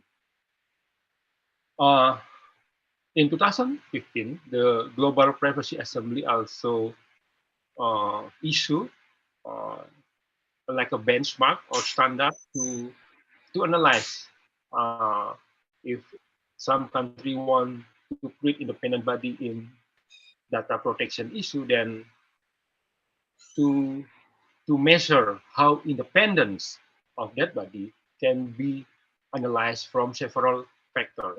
For example, like appointment for a fixed term, removal only for inability to perform the office, neglect of duty, and serious misconduct. Also, The members should have immunity against personal lawsuit for action carried out, carried out as a part of official duties, and also a power to initiate investigation. This can be, uh, of course, we have another international framework, but these two framework are considered uh, as a basis.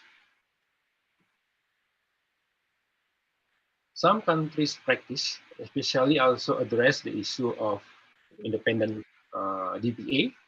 For example, in the United Union, when we see EU GDPR in Article 51, then uh, an independent DPA will ensure that GDPR is administered consistently across the Union, not just through regulation. Some key judgment, especially issued by European Union Court of Justice, then also express the same concern about the importance to have independent DPA, especially when we talk about the use of data in current era. So they must be able to perform it that is free from external influence. So how about Indonesia? Before the issuance of PDB law, we have identified some regulation regarding personal data protection. Uh, the Indonesia Constitution, for example, if we refer to our Constitution, uh, Article 28 of the Constitution has uh, no explicit provision regarding privacy or data protection, but uh, two correct link to the right to privacy and data protection. So the recognition uh, can be done in implicit manner. Data protection legislation then dispersed and limited to specific industry, and the three primary legislative framework for the protection of personal data can be collected through three different type of regulation. We have law number 11 2008. We have Ministry of Communication and Information Regulation in 2016, and we have also government regulation numbers 71 of 2019 on electronic system and transaction provider. Both laws and regulation have no provision about the independent uh, data protection. So when the citizen, when or I am the victim of personal data misuse, then I can just report the problem through the Minister of Communication Information, maybe through online procedural, but we can't rely on that process because according to previous practices, then most cases have no clear resolution. So we now talk a little bit about the personal data protection law, and some uh, content have been greatly explained by Professor Abdul Abu Bakar Munir. So we don't want uh, to repeat some similar content. I just want to uh, address to strengthen that if we can compare this law with GDPR, some provision in Indonesia PDP refers to what have been regulated under GDPR. For example, in Article 4 to 15, yeah, the PDP law provide the data owners 11 rights similar to those recognized under GDPR. For exceptional clauses under Article 15, there is a exception for data owners due to some reason, for example, security and defense, law enforcement, state administration, and financial and monetary reason. What interesting is that there is no indication that this law will provide independent data protection authority. So according to Article 58, yeah, the law just mentioned that in terms of kelembagaan, that the institution that is under the president is assigned with the power to manage the PPP law. They can impose administrative sanction for non-compliance according to Article 51.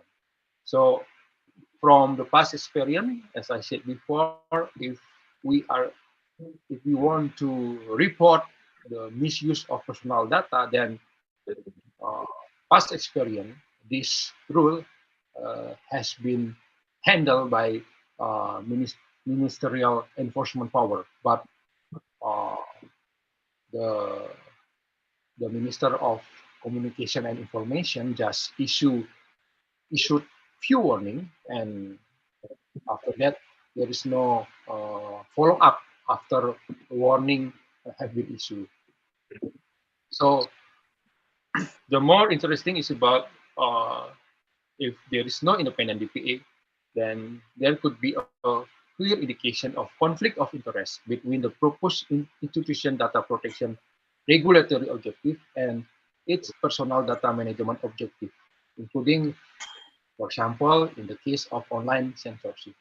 So we want to say that it is pretty challenging if some institution has managed all personal data management, start from lawmaking practice, law implementation, and law enforcement. All those roles have been managed by one institution, and if the institution is not independent, can you imagine what would happen? Especially, for example, let's say if the institution is under the president.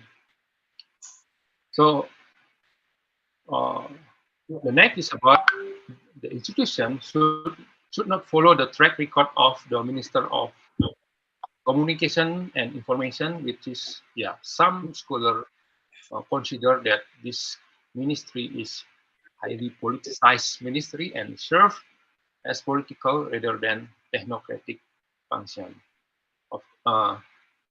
We are open for some debate regarding this issue, and yeah, it is challenging for us if this institution has the proposed institution under PTB law of Indonesia has connection with the Minister of Communication and Information.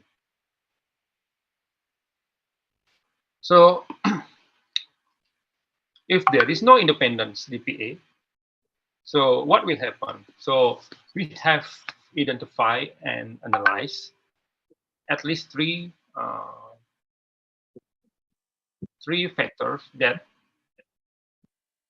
could be happen when we fail to build independent DPA. The first is about a challenge to provide effective repression of careless handling or misuse of personal data by government entities. So this is when the proposed institution is not independent, is part of the government, and then if the perpetrator is government entities, so can they enforce the PDP law properly? That's the basic question. The next is a challenge to control a potential abuse of power under PDP law. For example, in Article 15, an exception, there is a reason to not provide data on a right based on national defense and security, law enforcement process, public interest in state administration, and another relevant issue. The broad wording of this exemption theoretically grant the government almost unrestricted access to personal data of citizens, which can be misused in various ways. Next is about the challenge to wipe a reputation where the existing ministerial enforcement mechanism has rightly failed to take any action against perpetrators. So we can trace back when something happened with the giant company, when they can't protect their consumer data, and then the consumer want to complain, then the process to the process to resolve the case is not yet clear, even until now. So our brief conclusion then state that the lack of independent DPA will have significant repercussion and jeopardize the implementation of a meaningful and effective data protection framework in Indonesia. Instead of reserving citizen personal right, this law has the potential, again, we use the term potential, to become a tool for state surveillance and invasion of privacy. Closing our presentation, this is some recommendation to reassure that the management data protection in Indonesia is managed properly. The first, of course, we Indonesia government should prepare DPA that is institutionally separate from the Minister of Communication of Information or any other government ministry. The second, the DPA should constitute of member officials appointed through a transparent process, preferably for a fixed term.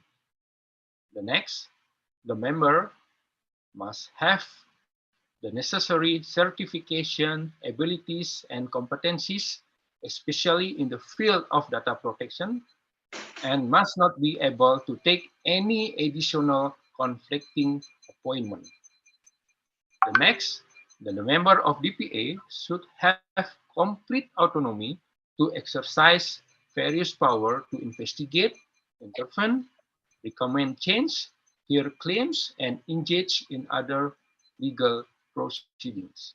And finally, the allocation of budget to an independent DPA should not be subject to ministerial control.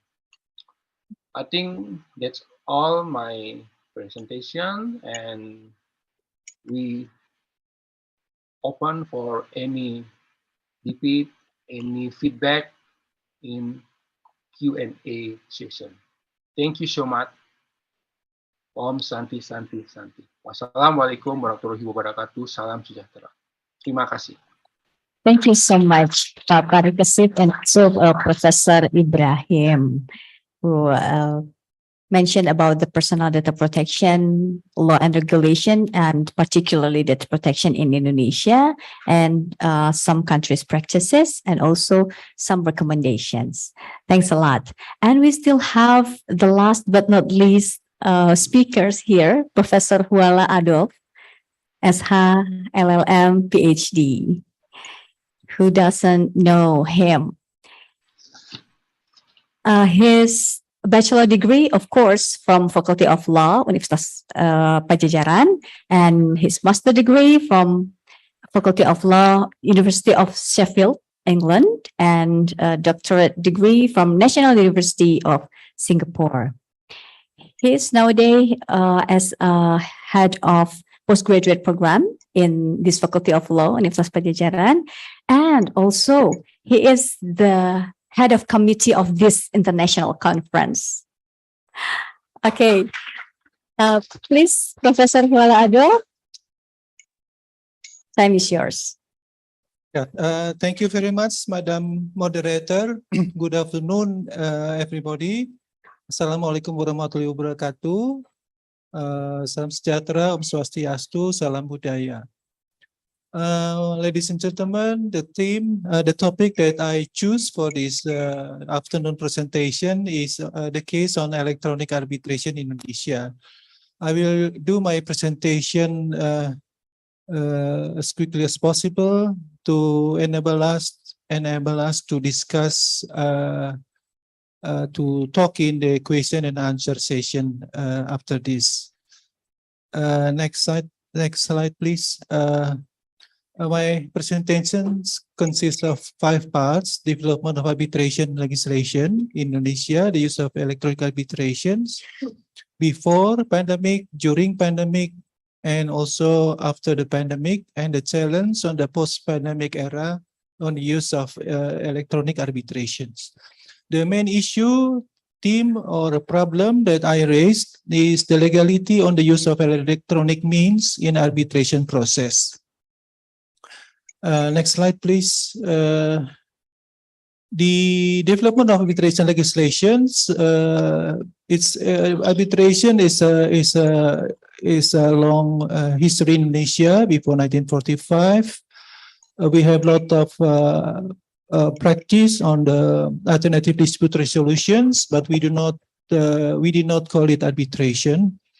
After 1945, we applied reglement of the Rechtsvordering. I hope I pronounce it correctly. Stadsblad 1847, Article 615 to 651.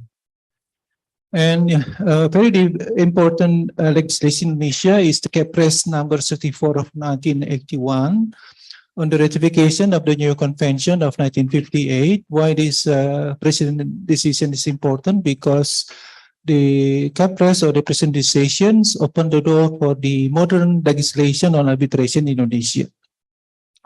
And the fourth legislation of as arbitration is concerned in Indonesia, Law number 30 of 1999. It is the most important piece of legislation today on arbitration, and we have also a number of Supreme Court regulation regulating arbitration and the procedures of arbitration in Indonesia. Next slide. The development of arbitration legislation in Indonesia on the use of electronic means, Article 4, Paragraph 3, Law number Arbitration Law, state as follows. In the event the agreement for resolution of dispute by arbitration is contained in exchange of correspondence, including letters, telex, telegram, faxes, email, or any other form of communication, the same shall be accompanied by a record of receipt of such correspondence by the parties. So, Article 4, Paragraph 3 talks about arbitration agreement made in exchange of correspondence. Next one.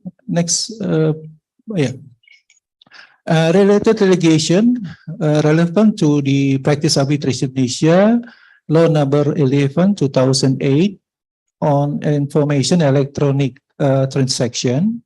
Article 5 on electronic information and documents provides that electronic informations and or electronic documents and its printed out papers are legal evidence. Article 11 on 11 signatures provides that electronic signature has a legal force and legitimate legal consequences. So next one. Related to legislation, the elucidation of Law number 11, 2008 on IET states as follows. It is written in bahasa and it's written bahasa Indonesia. Therefore, the legal subject should be qualified also as a person, a legal person conducting a legal acts, real legal acts in the economic transaction, among others, known the electronic documents, whose legal standing is equal, is equal with the documents made on papers. So the term is equal, legally equal with the between the electronic transaction and also the conventional papers. Next one. Supreme Court Regulation number 1 to 2016 on court annex mediation, Article 5, provides mediations meeting may be conducted through long-distance audio-visual communication media, which enables all parties to see and hear each other directly and participate in the mediation meeting. Next one. Next slide. The use of arbitration before pandemic. In practice, WIPO arbitration mediation has since 1994 applied the not only electronic but also online, fully online arbitrations, settling dispute on the apa namanya? Apa sih? Yes, on the website disputes. So worldwide. Yes, thank you, Professor Peter. It is. Yeah. It is a domain name dispute. Domain name dispute settled by the WIPO Arbitration Mediation Center. And UNCTAD, United Nations Conference on Trade and Development, has since 23 seen the importance of electronic mediation and conciliation in settling disputes. Next one, next slide. Thank you. Kaufman, Kohler, and Schools has since 2005 seen that the IT, the electronic means, invaded the legal professions. So the use of electronic communication is inevitable in practice of law. And also by the rules and procedures of 2018. Next slide, please. Bani rules provided in Article 14 states internal meetings and session of the tribunal may be held at any time and place, including over the internet, if the tribunal deems appropriate. So the provision articles seem obsolete because the use of internet or electronic means should be based on the agreement of the parties. But these 2018 rules, we do not see the principle of the authority or the agreement or the autonomy of the parties in the decision to use or not to use the electronic means in the settlement of disputes. Next slide.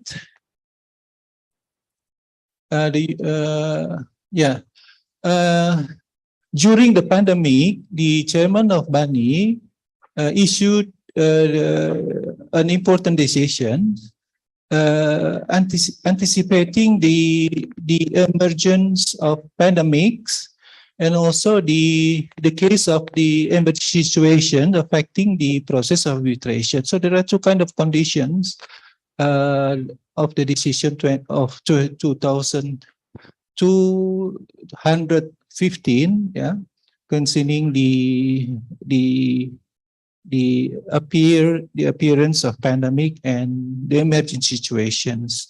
The main provision of this regulation decision, agreement of the parties, this is the very basic principles of the process of the arbitrations.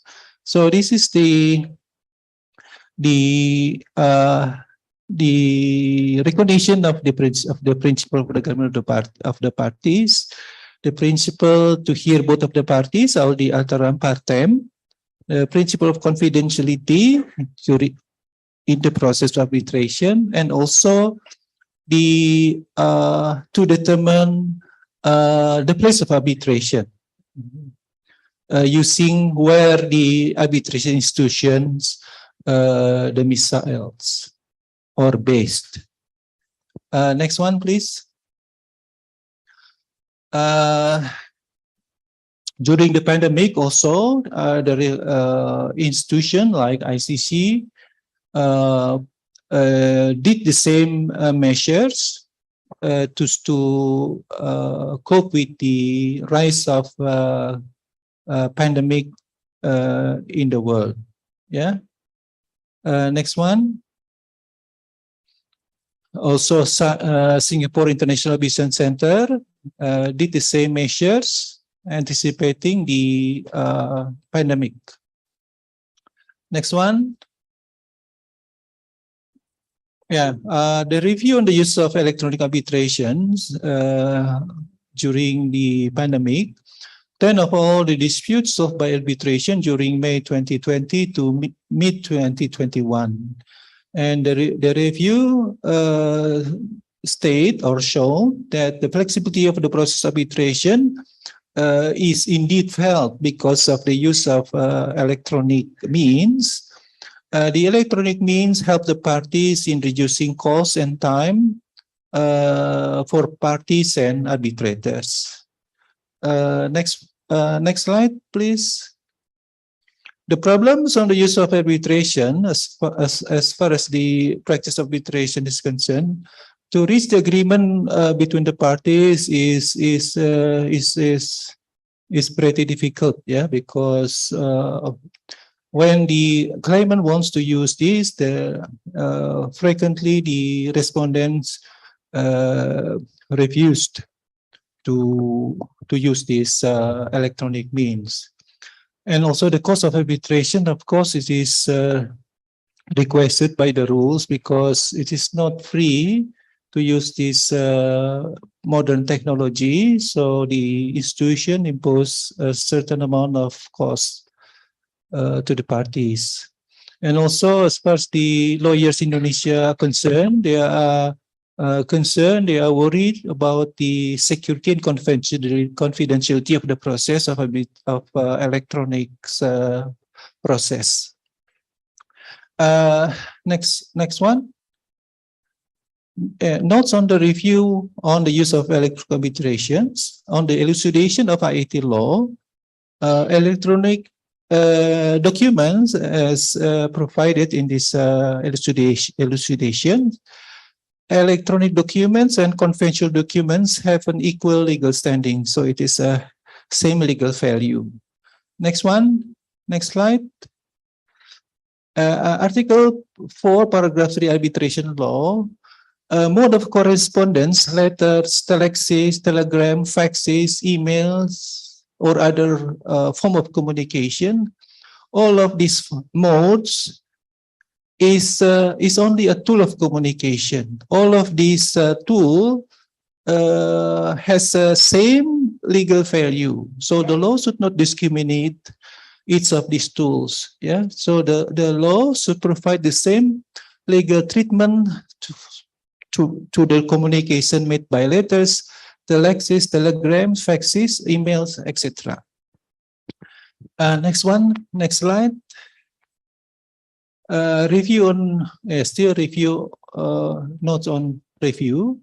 Arbitration applies both to pandemic and emergency situations, and binding arbitration became an established arbitration. Yeah, the word of electronic arbitration seems to be a new normal in the future, in the near future. Yeah, so it will be applied from during the pandemic, and as I see it, I use the word seems because I assume that that is a good practice, efficient and effective practice will be also implemented after the pandemic. Next slide. On the challenge issue raised by this conference, pandemic raises disruption problems in the process of arbitration and is surely utterly, absolutely, definitely hinder the arbitration process.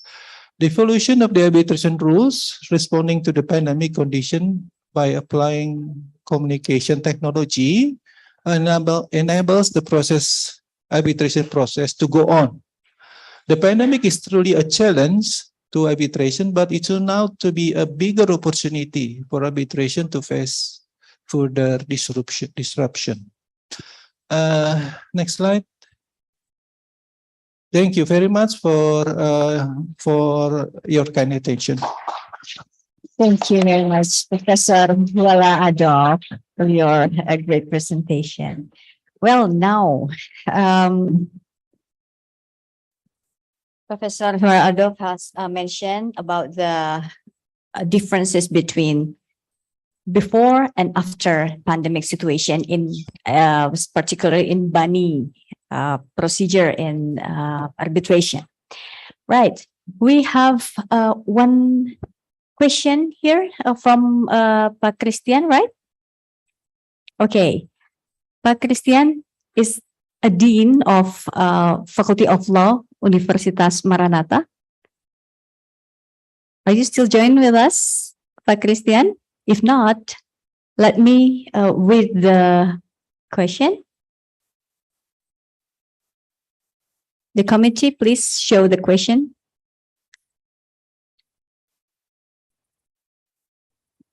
Okay. This is the hybrid. Show the hybrid thing. Yeah. Okay.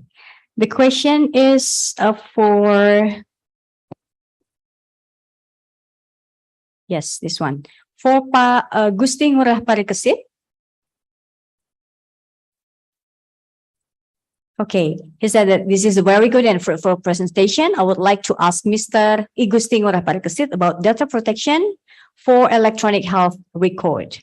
According to Article 28, Peraturan Menteri Kesehatan number 24, 2022 tentang rekam medis regulation, all health record data access must be given to health ministry government. How or what legal action can be applied by the hospital or health facilities if an incident occurred of data breach that comes not from the hospital negligence, but from the government itself? Thank you. Please, Pak Parikesit, you can directly answer the question from Pak Christian Anderson. Thank you so much for the question, Pak Christian. I think we are in the same boat because my presentation also expressed my concern and Prof. Ibrahim's concern about what will happen if the data breaches are committed by, for example, by the government entities. And it's becoming more challenging if the body, the institution, the proposed institution under PDP law in Indonesia are under the control of president or even ministry. The next question, how to enforce the law if the referee and the actor who are conducting a wrongdoing are the same. So this is the basic question that need to be addressed from the issuance of PDP law. So we glad that this law has been issued after 2 or even 3 years negotiation, but we want to strengthen that the task is not over yet, because if this kind of issue has not been properly managed, then has not been properly enforced, then the PDP law could be considered toothless. So this has become our concern too. So the answer is, yeah, it's quite challenging. If, let's say, if the Ministry of Health neglectly, or cannot able to protect the consumer data, especially in relation to health record. I think that's my brief question. Thank you.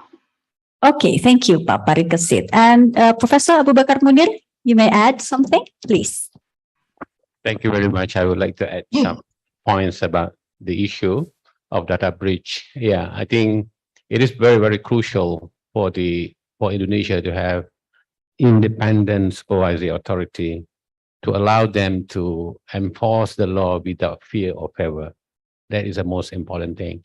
And but having said that, the Singapore position is quite unique in the sense that, you know, the PDPC Singapore is under ministry.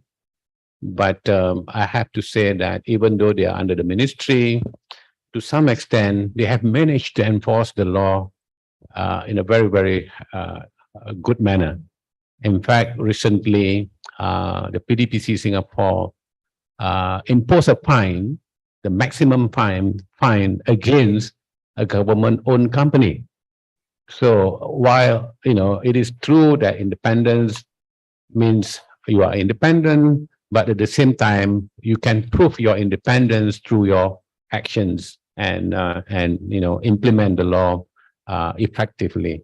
And it's proven in Singapore, even though PDPC is under the ministry, but they have acted so far independently, and they have imposed fine even against a government-linked company.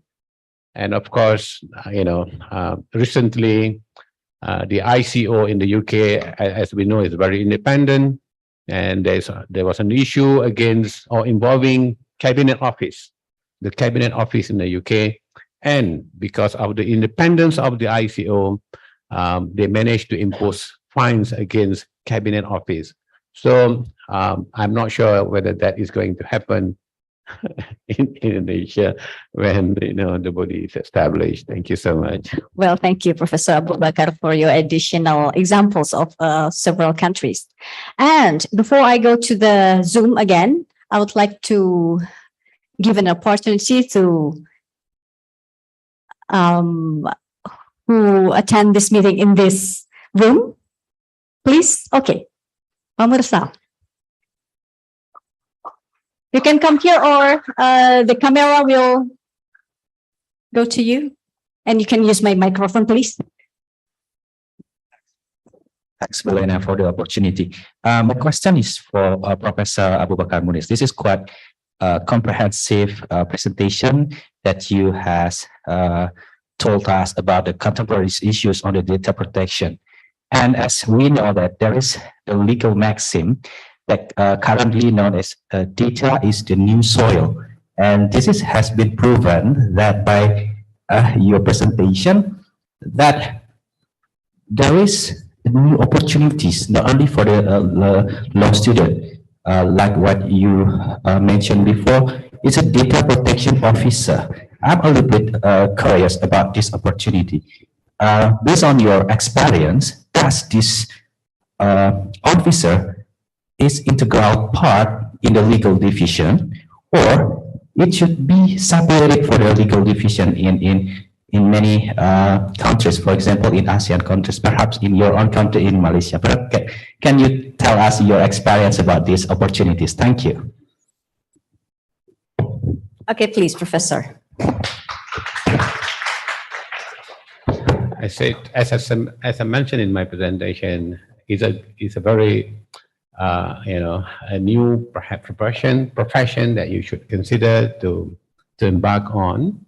And being a law graduate, I think you are in the better position to pursue this DPO profession. Let me tell you the background of this DPO. It started off with the EU GDPR. Under EU GDPR, certain companies and organizations are required to have or to designate DPO. And who are these DPOs? Basically, they are the expert in the area of data protection. And in Malaysia, as I said, we don't have that provision yet. But next month, as I said just now, Malaysia is going to amend the law. And apart from data breach notification, we are going to include the requirement of DPO in the amendment. Okay. And you may ask, what are the duties and functions of the DPO? Okay.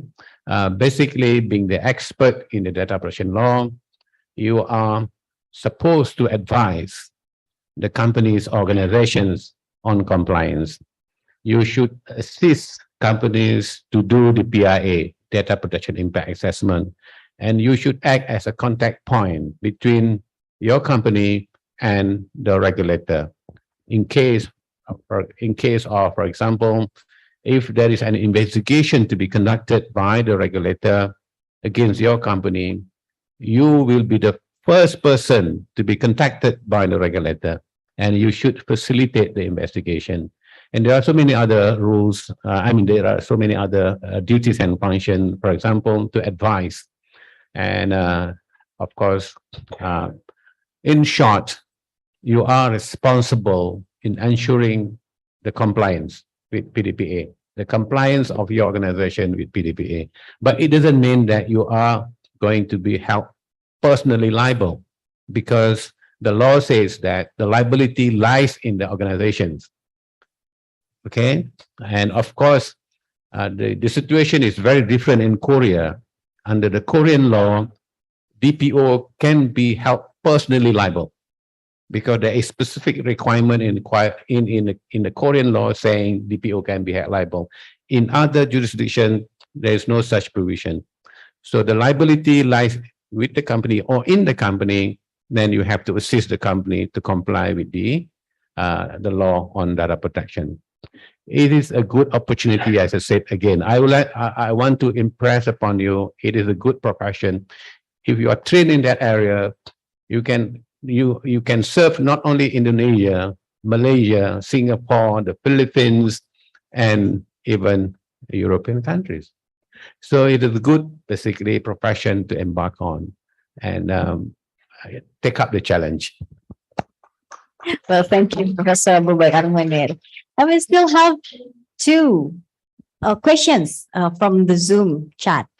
Let me read it for you. The first one is from Ibu Sariwahyuni, right? Is that?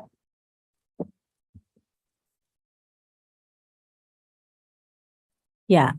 Ibu Sariwahyuni, do you want to ask the question directly? No? Okay.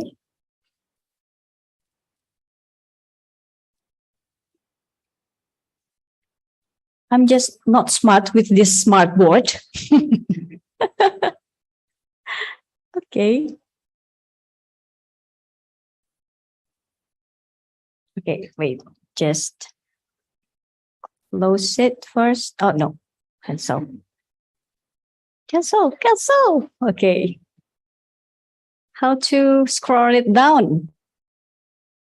I did it. There's no more question here. Why? Okay.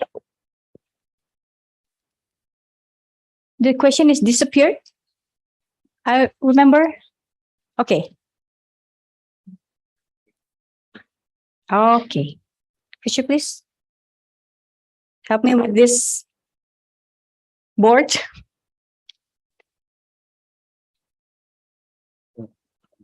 Yes. Just scroll it down. Again. Down and down and down. Because the question to Professor Bettner will email to him. Okay, Sri Wahyuni. I think these two questions is for Professor Hualado. The first one from Ibu Sri Wahyuni. How is a good e-arbitration system implemented in Indonesia? By considering the confidentiality and convenience of the parties in resolving disputes. And is it possible to do it throughout Indonesia? That's the first question. And the next one, is it possible for the e-arbitration system to be carried out for the entire examination process? Because in the arbitration process, it is mandatory to attach authentic documents. With this e-arbitration system, will the cost of conducting the arbitration process will be reviewed again? Okay, Professor Hualado. Thank you, Ibu Sri Wahyuni. Yes. Yeah, I just it's very difficult questions you raised to me, but I will just therefore I just reply it in short. The principle of good faith, yeah, to a certain degree, provide a guarantee that the parties under these principles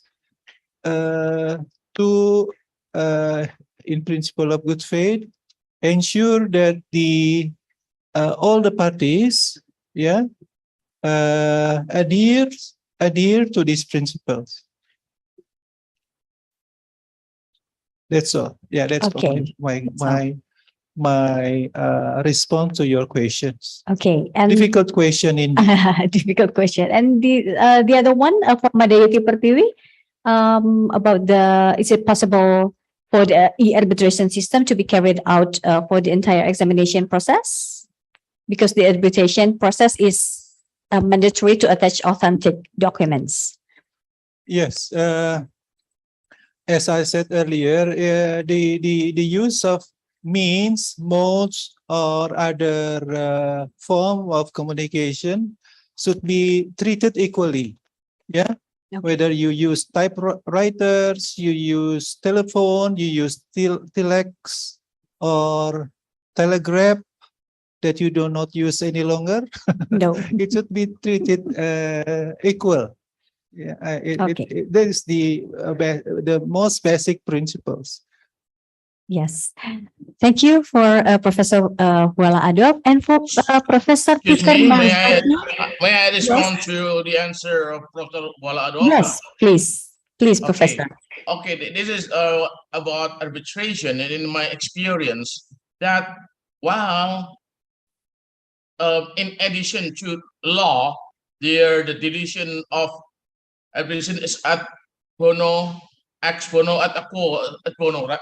Something like that. So I think authentic document may not be verified, but only shown, and then it depends on the arbitration.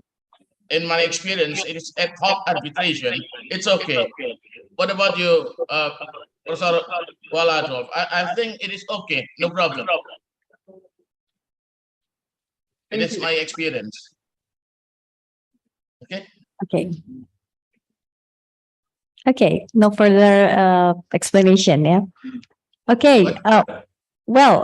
Professor Peter Manzuki, do you want to add closing statement since there's no question for you? For me? Yes. Well, it is interesting, this is interesting. So you mean that I have to close the statement according to Professor Waladov about arbitration, or the entire session?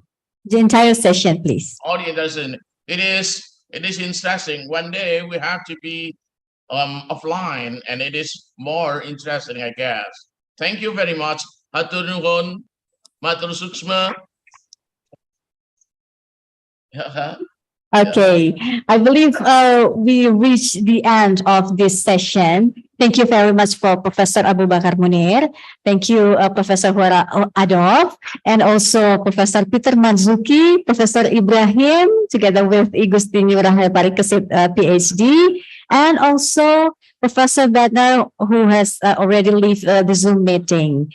And for all participants here, you are very great. And also participants at the Zoom meeting. Thank you very much. I'm Laina Rafianti. See you soon in the next occasion. I give it back to the MC. Okay.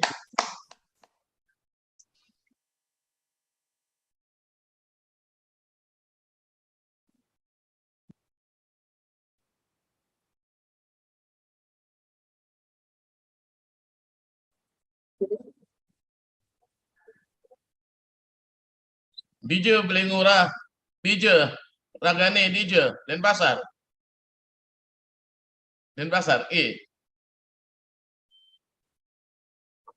Tiang Driki Surabaya. Okay, thank you, Ibu Laina Rafianti, for leading our plenary session. And also thank you for all honorable speakers that has given the insightful material for all of us. Lastly, thank you to all participants that has joined this event from beginning until now.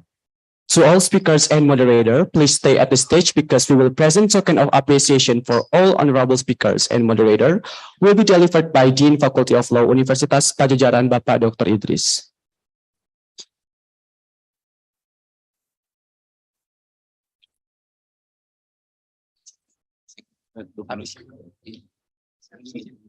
Saya bawa ini.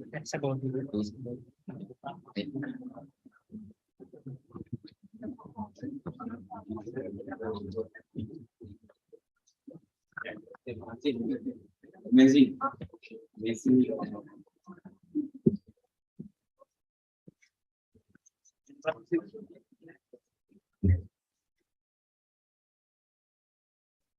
Okay. So all speakers, please stand up, and to committee, please come to the stage.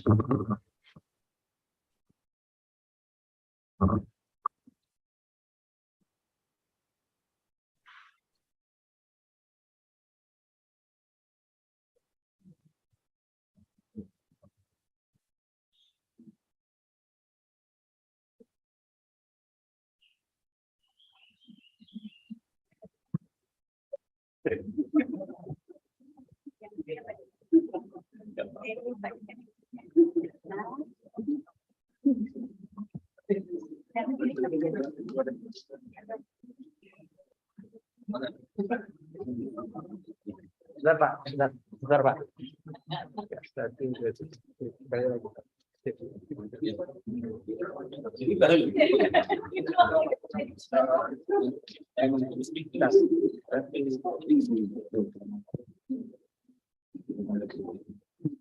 Dibantu dari sini.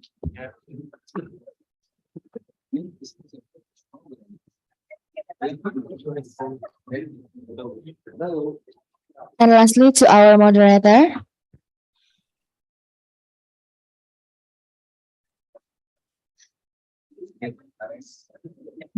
Okay, once again, thank you for all honorable speakers and thank you for the moderator.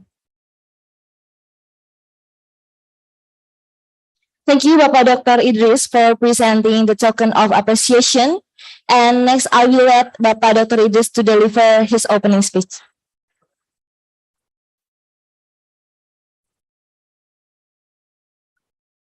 My apologies, closing speech.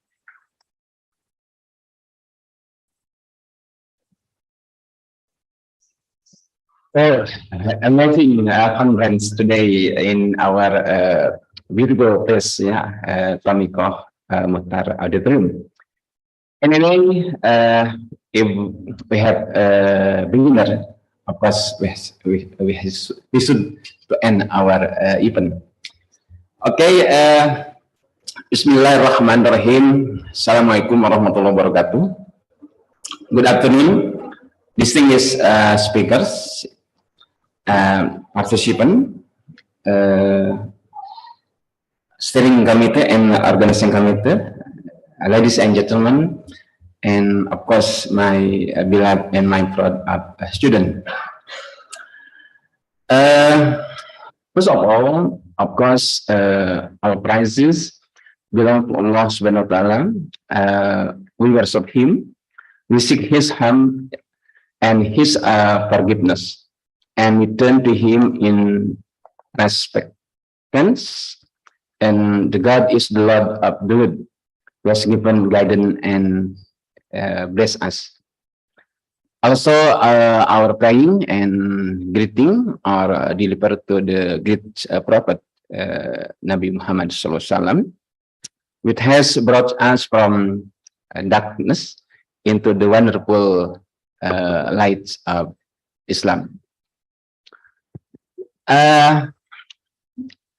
For today's, but I mentioned that this beautiful place to be center of international conference, and of course this place has witnessed one of the most important and prestigious international conference conducted by the Faculty of Law, Pajajaran, and this is the second Bandung International Conference in Law. 27 and 28 September 2022. Yes, we are tremendously blessed because this year we are successfully invited the prominent speakers, source person, especially from Aberdeen, Professor Roy Parten, Professor Aaron Calvoli from Texas University, and of course in front of us is he has just presented the great topic, Professor Abu Bakar Munir. Thanks so much, terima kasih, from UM University Malaya. And I'm sure that you have a good coach from our faculty, Dr. Sinta, and we are proud because you have produced the most law in Indonesia, about personal data protection. And also from Leiden, Adrian Bedner, he has shared their eligible approach and finding with us, and how to formulate a better law if the pandemic occur in the future. WHO said that pandemic is not over, but we have to be careful because sometimes what we call pandemic will come in our life. We are also fortunate to have Professor Nurul from USU, Universitas Sumatera Utara, Professor Marsudi, UGM, Professor Peter Marzuki. I think Prof. Marzuki has just given us amazing topic about the personal data protection. Prof. Peter Marzuki from Unair, and also my senior, my colleague Prof. Ibrahim from Udayana, and Pak Kesit, Pak Kesit. And of course, last but not least, my senior, Prof. Susidi Harjanti, and today Prof. Adolab. Terima kasih, Pak. Therefore, to all speakers with the Faculty of Law, Pajajaran would like to express our concern, our care, our gratitude. Today's seminar, 27-28 September, we are proud because many scholars from around the world, including India, Malaysia, UK, USA, Germany, together share their knowledge and thoughts in various areas of law, and also the implication of law. So we are bound with similar interests, not just to contribute to legal science, but also how to offer new legal approach to make the world better, especially after the pandemic of COVID-19. Through the law, we all believe that the world will get stronger and will prepare. Everything should be better because what we have said, that pandemic will occur again in the future. And moreover, I would like to express my great thanks and appreciation to all participants including the organizing committee from the student, to make this conference possible and success. Yes, to end my closing speech, so please allow me to share my thoughts, especially since all of us affected by the pandemic. We are care that we are human, are fragile, by ourselves, by our action, by our rule. Therefore, our strength does not just lie because we are being part of the world community. But of course, we believe that the God Almighty will help us through very, very hard time. Also, I'll quote the based on the law number 2012 on the higher education. That Article 5 is saying the purposes of higher education. At least there are two the purpose of higher education. The first one is how to develop student potential in order to be good people, to good Almighty, good behavior, good attitude, integrity, creativity, competence, and we have to understand what is going on locally and globally at the present and the next generation. And secondly is how to be expert in science and technology. So the art to purposes of higher education should be balanced. We are good people to good mighty. We have to be a good attitude, but also how to master science and technology. So I think this is relevant with the famous aphorism Albert Einstein saying that science without religion is lame, and religion without science is blind. I think this is the most popular quote from the scientist Albert Einstein. I think this is make a balance between science and religion. And finally, may Allah accept this very, very humble effort. That is this event, Bandung International Conference in Law, 2022. Again, I would like to say many thanks to all, and may God forgive our shortcomings and deficiencies.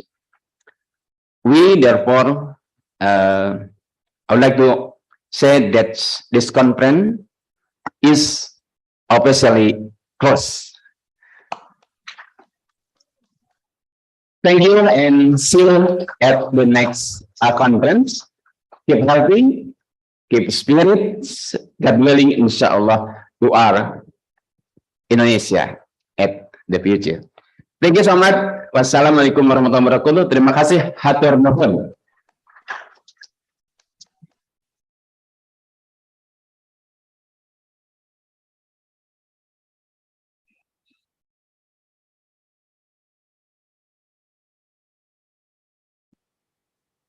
Thank you, Bapak Idris, for delivering your closing speech. Ladies and gentlemen, we have reached the end of our conference. Let us all be guided by all the things we have learned and heard throughout the conference and be able to see and influence our future. Let's hope that this pandemic will end shortly and we can gather again as we used to be. Thank you for your presence. Have a great day. And see you on the next video.